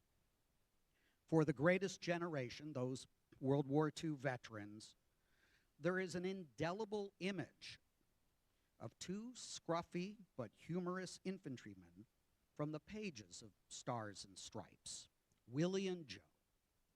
They were cartoon characters drawn by Sergeant Bill Malden, who portrayed them as what real soldiers on combat duty looked like. General George Patton was not amused. He summoned the sergeant and told him that he was, quote, an unpatriotic anarchist. And I have a feeling, knowing about Patton, that there was probably a word in between unpatriotic and anarchist. He said that Willie and Joe were undermining Army morale, and he was not going to tolerate it. However, Patton's commanding officer, General Dwight Eisenhower, told Patton to back off, explaining the cartoons were for the soldiers, not the generals, and that humor helped, not hurt morale. Malden, by the way, had the last laugh. At the ripe old age of 23, he was awarded a Pulitzer Prize in 1945. He also received a Legion of Merit and a Purple Heart. There was one significant disagreement between Malden and the Stripes editors. The cartoonists wanted to have Willie and Joe killed off on the last day of the war. He was dissuaded from that. To give you a more visceral taste of this great newspaper, allow me to read an abridged version of a story titled Prisoners Return, written by Corporal Orlando Potter, published here in Tokyo in stripes on August 15th, 1952. Prisoners Return. On the afternoon of August 25th, 1952, 2 U.S. Marines stepped off a little Japanese railroad car at the village of Mitsushima, high in the mountains of Honshu, about 50 miles west Nagoya. Mitsushima is not one of those resort towns regularly patronized by foreign tourists, and the pair were by no means ordinary sightseers. They had come on a mission of the most unusual sort. Master Sergeant Fred Stolle, Chicago, recently promoted to warrant officer, was returning to the spot where he had lived as a prisoner of the Japanese during the final year of World War II. He wanted to go back to see the town and the great hydroelectric power dam he had helped build. Most of all, he wanted to see some of Mitsushima's citizens with whom he had struck up genuine friendship when he was a prisoner. Stolle's buddy, Master Sergeant Jim Galloway, Chicago, a photographer by trade, came along to record the memorable visit on film. The pair checked in at a local hotel and then set out to find Oiwa's Iron Works, where Stolle had often been detailed to work as a prisoner. Oiwa was really good to us and often slipped us extra food, the Marine recalled. So he was one of the first I wanted to see. They hadn't gone far in their search for Oiwa, though, when they were waylaid by a gentleman who wanted to talk with the first Americans to visit Mitsushima since the war. Stolle soon discovered that the inquisitive gentleman was a fellow named Hayakawa, who had been general contractor for the dam project. Hayakawa didn't recognize his former prisoner, who is 60 pounds heavier and healthier now, so Stolle told him in his best Japanese that they had met before. The reaction was spontaneous. Hayakawa jumped up from his chair and started shaking Stolle's hand and slapping him on the back. He acted like I was a long-lost relative who finally had returned home, the Marine said. Hayakawa's greeting was typical of the sort of eager hospitality which the two encountered during their 3-day stay in the former prison town. The townspeople seemed really glad to see Stolle and to know that he didn't have any bad feeling. The prison camp had its share of ugly incidents back in 1944 and 45, like the time when Dr. Alfred E. Weinstein, Atlanta, Georgia, had been knocked to the ground 3 times when he protested to the military guards that Stolle would probably die if they forced him to work while he was sick. But the civilians were different. They treated the prisoners of war with consideration, and in many cases, real bonds of friendship sprang up between men who were technically enemies. Dr. Weinstein, incidentally, survived the ordeal to write Barbed Wire Surgeon, part of which relates the story of the Mitsushima camp. That's a little piece of history from Stripes that I had obviously never heard of before and is really typical of that type of intimate writing that has been in the newspaper for many, many decades. By the way, I found these stories in a book that was originally published in 1959, Civilians Under Arms, The Stars and Stripes, Civil War to Korea. There are many more remarkable and memorable chapters in the evolution of Stripes, but I'd like to take a few minutes to focus on one particular aspect: the symbiotic relationship between the U.S. military and the journalism it pays for. Our generals and admirals have long recognized the value and sometimes the risks of having reporters embedded with troops on the front lines. This held especially true from the Civil War until the Vietnam War. In more recent conflicts, the brass has taken a more restrictive approach, especially when granting permission for embeds to the commercial media. This may have resulted from the experience of the Vietnam War, when journalists in the jungles of Southeast Asia in the 1960s and early 70s brought home a very realistic view of what was happening, the price in blood and treasure being paid, and the ultimate futility of what proved to be an unwinnable war. Some blamed in particular the New York Times and CBS reporters. But we can't forget the incredulous Saigon press briefings known as the 5 o'clock follies. But it can be argued that this unblinkered journalism saved a lot of lives. Those of American servicemen, Vietnamese combatants on both sides, and countless civilian lives as well. Stars and Stripes played a vital role.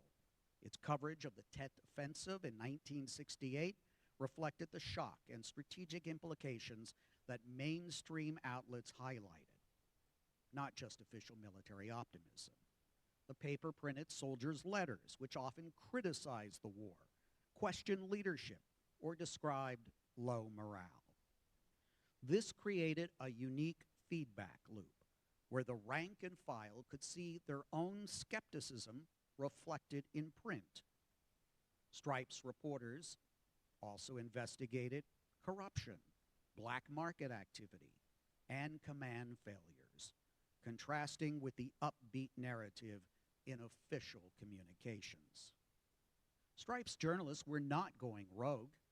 It is spelled out in DoD policy, requiring the publication to serve readers as commercial daily newspapers do, to gather and report good and bad news about the military and to be treated like commercial media. Stripes does not, however, take its own editorial positions. It must present a balanced mix of syndicated opinion. The Pentagon's principles of information forbids Stripes from withholding information to avoid embarrassment. Now, this arrangement is not without significant historical fiction. Just 5 years ago, budget moves threatened to shutter the paper.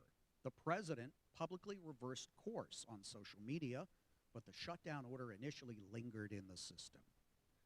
That episode underscored a structural risk. If funding and management live inside the Department of Defense, or war, editorial independence can be squeezed indirectly through budgets, access, or staffing, even without rewriting the rules. Recent rulemaking hints at the tug of war.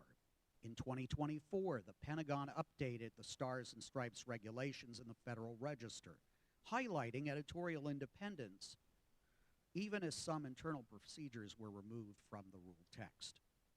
Stripes journalists and press freedom groups have objected to access constraints, such as limits on filing Freedom of Information Act, known as FOIA requests, which the paper itself said it was working to unwind.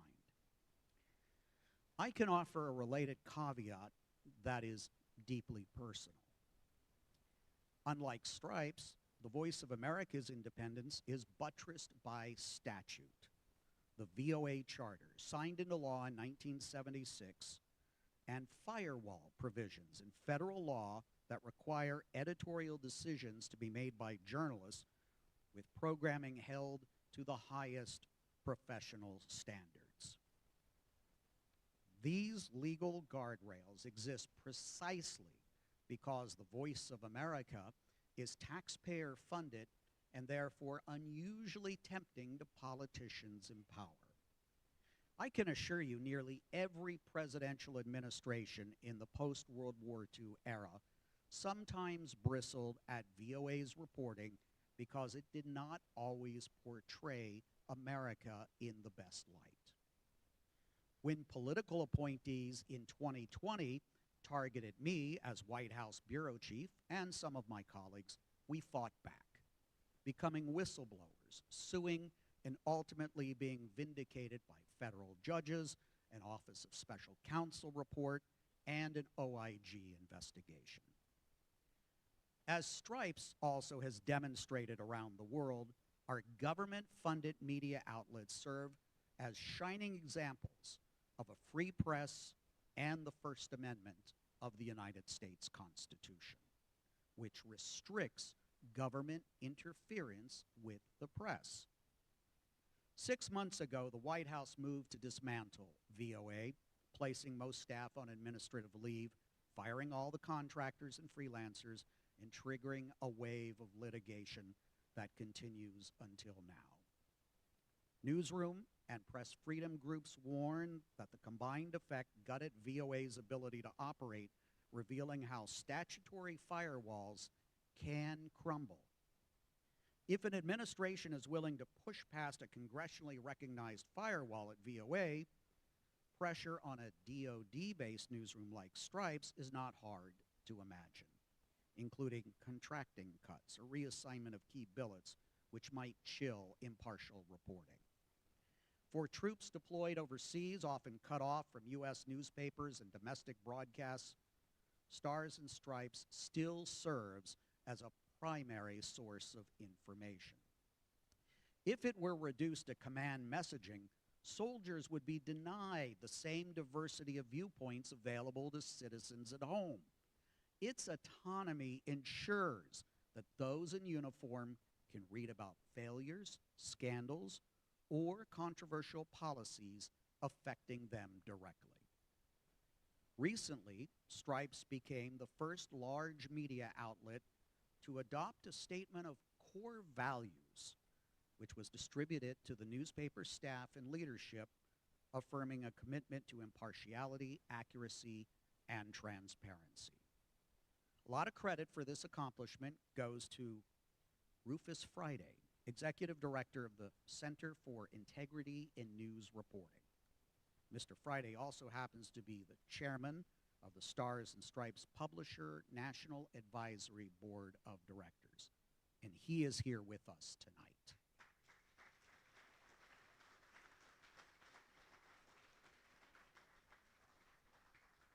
In announcing the adoption of the core values, the Stripes publisher, Max Later Jr., noted that the current environment in the U.S. reflects skepticism with the news.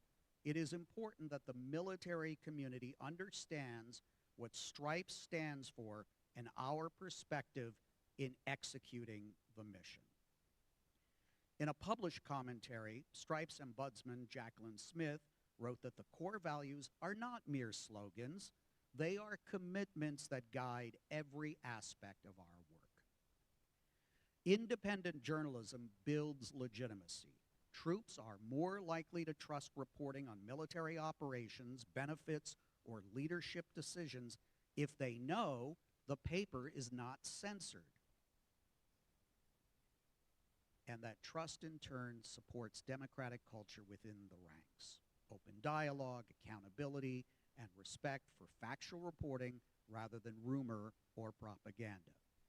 This helps sustain morale while reinforcing the military's role as a servant of the Constitution, not of partisan agendas. Media bias fact check gives high marks to Stripes. Quote, overall, we rate Stars and Stripes least biased based on balanced, low bias story selection. We also rate them high for factual reporting due to proper sourcing and a clean fact check record, unquote. Stripes has not failed that particular watchdog's fact check in the last 5 years. The independence of Stars and Stripes is also symbolic. If a U.S. administration were to curb its editorial freedom, it would mark a step toward politicizing the flow of information to the armed forces. That kind of control, shaping what soldiers can or cannot read, echoes authoritarian practices abroad, where state-run media dictate the narrative. Protecting Stars and Stripes, therefore, matters not only for troops, but as a safeguard of democratic norms. I would also like to note the recent setbacks for the domestic international press covering the Pentagon. Journalists this year have been increasingly shut out. News outlets which for decades maintained desks inside the Pentagon have lost their physical space. These include the New York Times, Washington Post, CNN, NBC, and NPR. One of the few places inside the Pentagon where reporters had access to the internet has been locked, and their movements inside the building restricted. No longer is it routine just to walk into a spokesperson office to get a comment. And the Pentagon's public affairs shop is a shadow of its former self, with nearly half of its officers leaving this year. On the rare occasions when the secretary has spoken to the media, it has usually been from the White House rather than the Pentagon. I am on the board of the National Press Club in Washington, D.C., so allow me to quote our president, Mike Balsamo, of the Associated Press, reacting to this worrying trend. Quote, "These changes raise serious concerns about transparency, oversight, and the public's right to know." For generations, journalists have walked the Pentagon's halls asking hard questions, documenting history, and helping the public understand the most consequential decisions our government makes. That tradition is now in jeopardy. Continuing with Mike Balsamo's comment, independent, fact-based reporting on the U.S. military is not a luxury. It is a necessity. It keeps voters informed, strengthens democratic oversight, and sends a clear message to the world that America stands for openness and accountability. Restricting access doesn't protect national security. It undermines public trust. End quote. Regardless of your nationality, rank, office, or political perspective, I hope you leave this room tonight understanding how critical it is to demonstrate to allies and adversaries alike that government-funded as well as independent journalism serves audiences credibly while legally and culturally insulated from political messaging. In the case of Stars and Stripes, it is a model that has helped generations of U.S. service members stay informed, not indoctrinated. It also serves as an indicator of the broader U.S. commitment to independent, publicly financed journalism. Here's to another 80 years of Pacific Stars and Stripes. Thank you.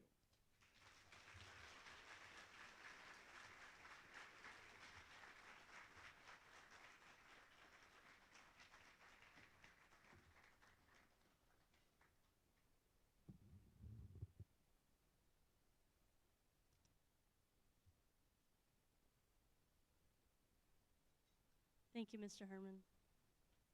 It's now time for our next set of door prizes, which are provided by our grand sponsor, Buell Plastic Surgery.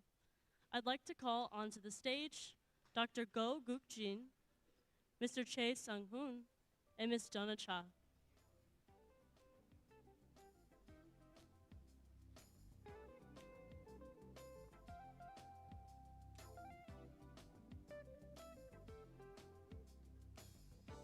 And now Mr. Go would like to say a few words. Dr. Go.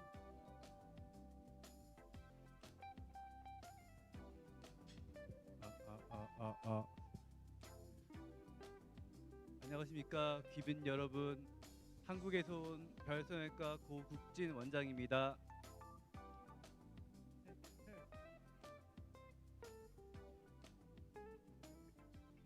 Hi, my name is Ko Guk-jin from South Korea, from Pyeol Plastic Surgery Hospital. Pyeol, by the way, means star.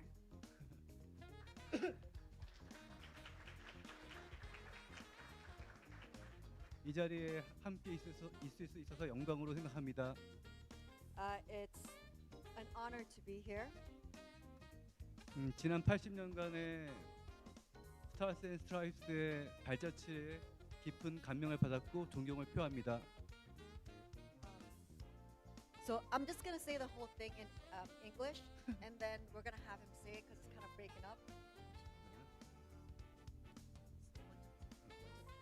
그래서 지난 80년간 있었던 상처와 치유가 있다면 같이 그 과정을 함께 할 수 있는 별성일가가 되길 바랍니다.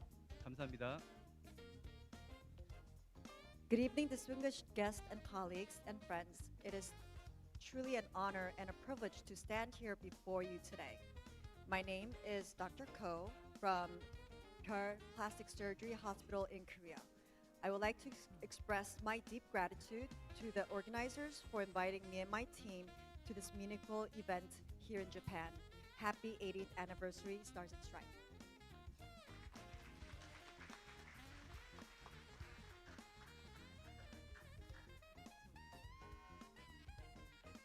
All right, now it's time to give some stuff away. We will call off 10 ticket numbers, and the winners will come up to receive a premium traditional Korean wine stopper.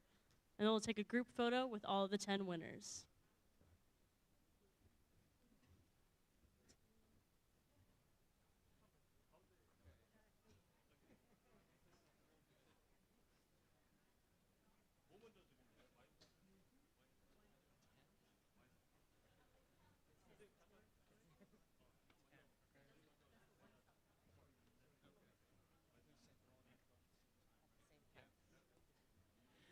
Okay, so again, first we're doing wine stoppers. I'm going to call out 10 numbers. So just like last time, all the winners, please come up on stage and stay on stage for a picture, please. Okay, so the first winner, number 158.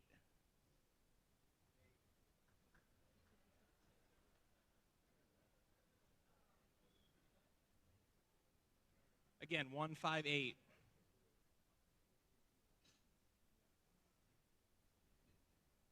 All right, next, 115.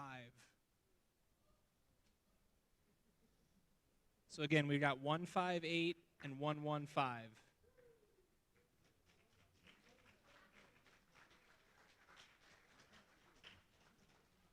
All right, and 127. All right. All right.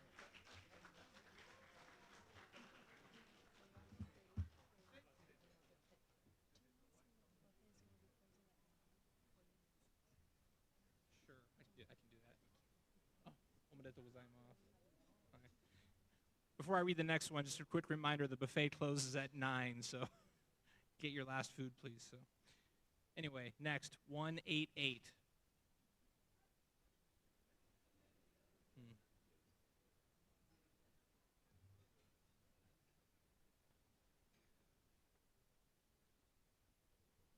Again, 188.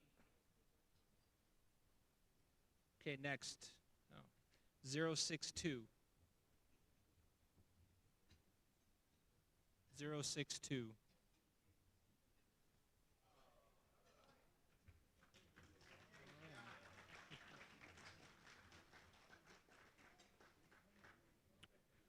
Next, 151. 151.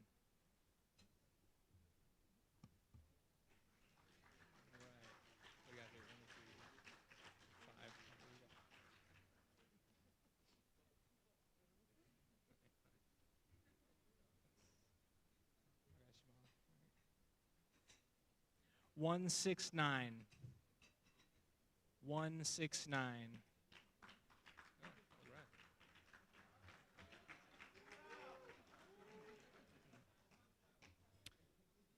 Oh, 142. 142.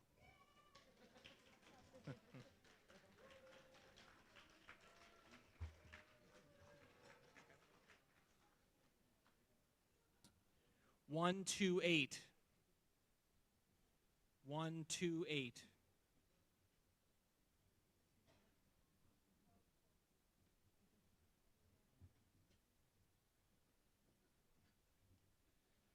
All right, 183. 183.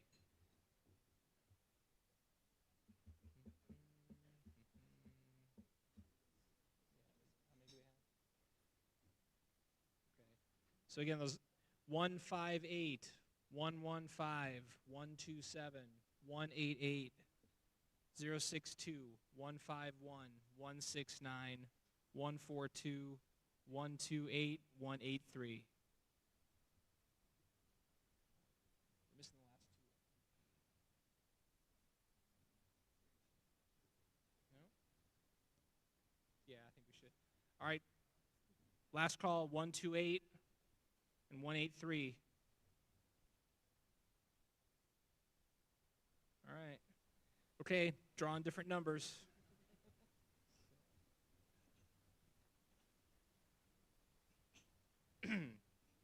One 177.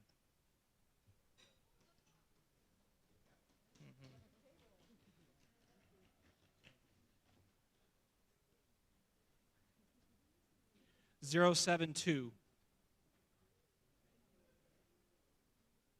Okay. 072. 072? 177. All right, great. All right, please join us. 072. Okay.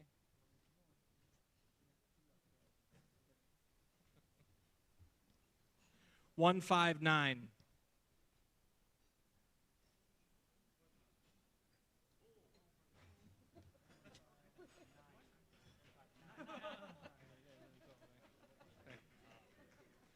Yeah. Oh, we got him. Okay. Good. Okay, so we got one more. Okay. All right. 159, right? All right. 210.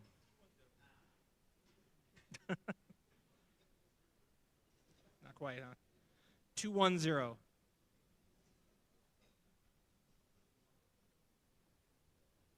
No? 210? All right, sorry. 141. Oh, wait. Let's go back. Hold on. What number? What number? What number? 210. Okay. Okay. Okay. Yeah, ignore 141. Sorry.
Congratulations to all the winners. Now we have some more prizes. The next winner will receive a cosmetic surgery and care gift certificate valued at $5,000. Woo!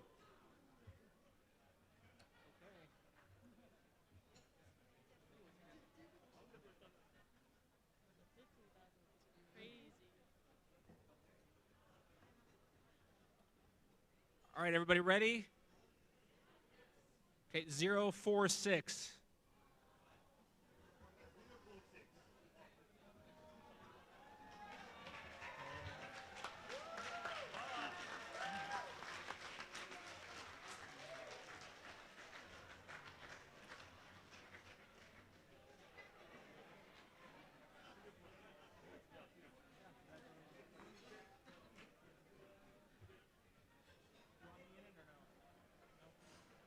I don't want to be in that one.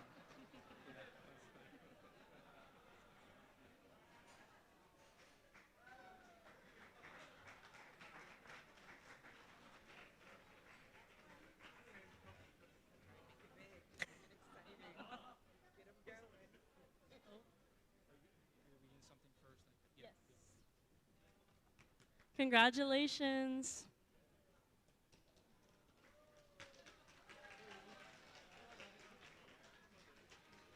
All right, this is the last prize of the night. The final door grand prize winner will receive a cosmetic surgery and care gift certificate valued at $15,000.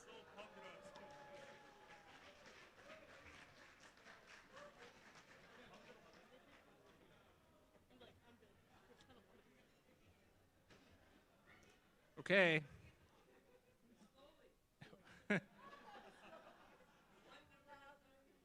One. One. One.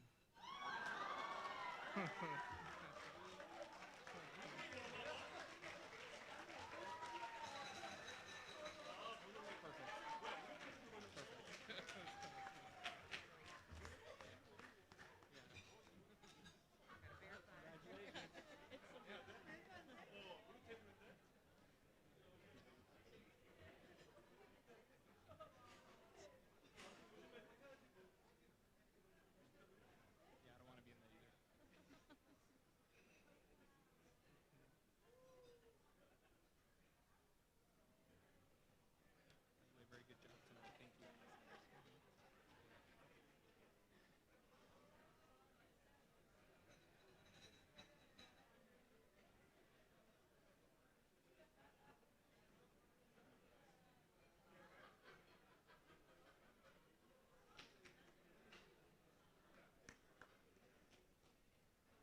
All right. Thank you.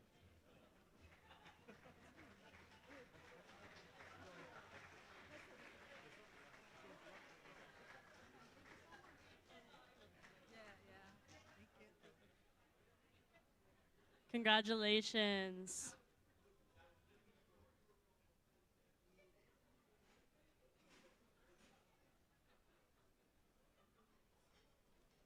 As we get towards the end of tonight's ceremony, we will welcome back to the stage the publisher of Stars and Stripes, Mr. Max Letter, for tonight's closing remarks.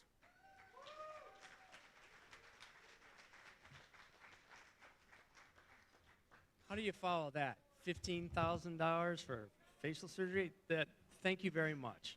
That was a wonderful gift and gesture for all of you here in recognition of part of Stars and Stripes and what we've done. So congratulations to all of you who won things, particularly Toshi. Great that you got something as well.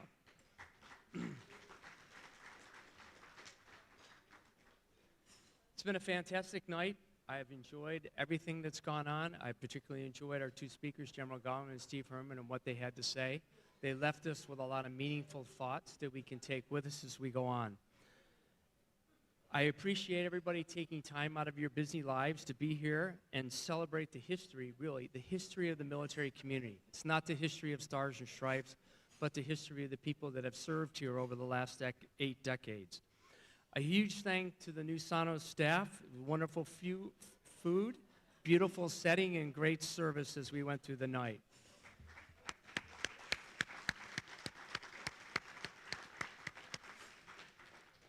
A big thank you to all of our sponsors that were here tonight. They made this possible. They paid for all of your meals. They paid for all the decorations, gave us the opportunity to share with you what's occurred over the last 8 decades of the military community.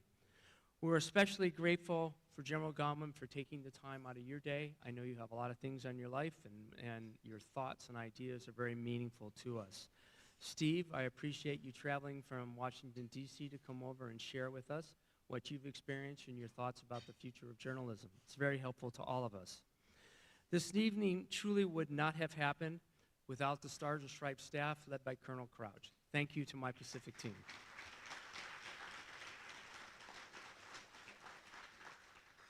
The Pacific team performed superbly in putting this on, but they do that every day in bringing you the content that makes our lives better, that informs us, that gives us opportunities to know what's possible in our communities and make our experiences more wholesome and beneficial when we're serving our country around the world. Tonight is a recognition of the U.S. military community's 8 decades of service to the Pacific region. Stars and Stripes has the immense privilege and honor of telling the stories of the military community. It's not our story, it's your story, and we're honored to do it. Our mission is to be a credible news source using the techniques of impartiality, balance, and objectivity to tell that story in a way that's truthful and can be relied upon to our community. That's what our military deserves, and that's what we seek to provide you every day. This commitment to credible reporting is the core of our value, as Steve talked about. In today's world, a balanced and credible Stars and Stripes is more important than it's been in our entire history. Thank you again for sharing this special evening with all of us. We're so glad you could be here, and I hope that you will enjoy the rest of the evening and share friendship with everybody you've met this evening. Thank you again.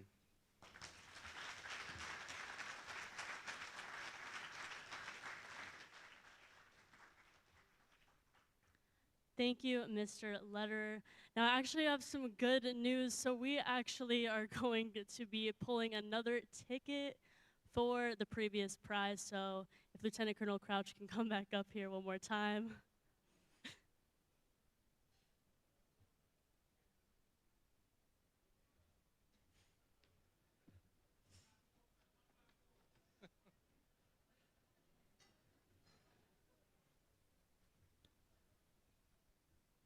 Okay, I'll do it slowly again. 0, 9, 5.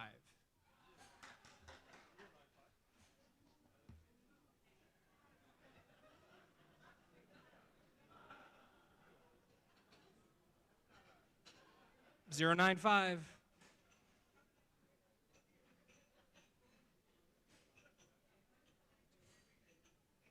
Did they go home? What was that? Okay. 095. Did you go home? Going once, going twice. All right, no 095. Gonna pull another one.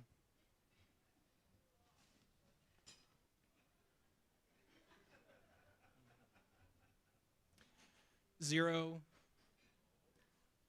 7, 3.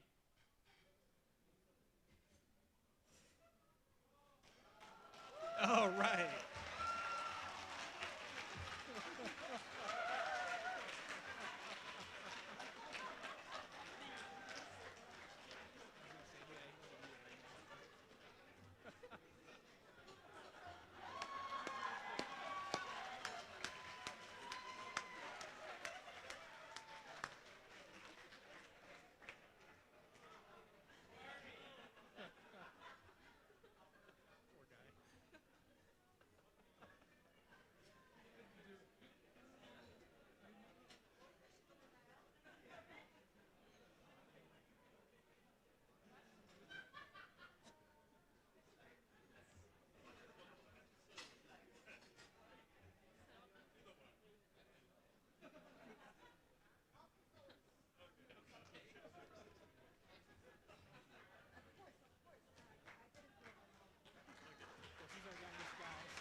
Congratulations.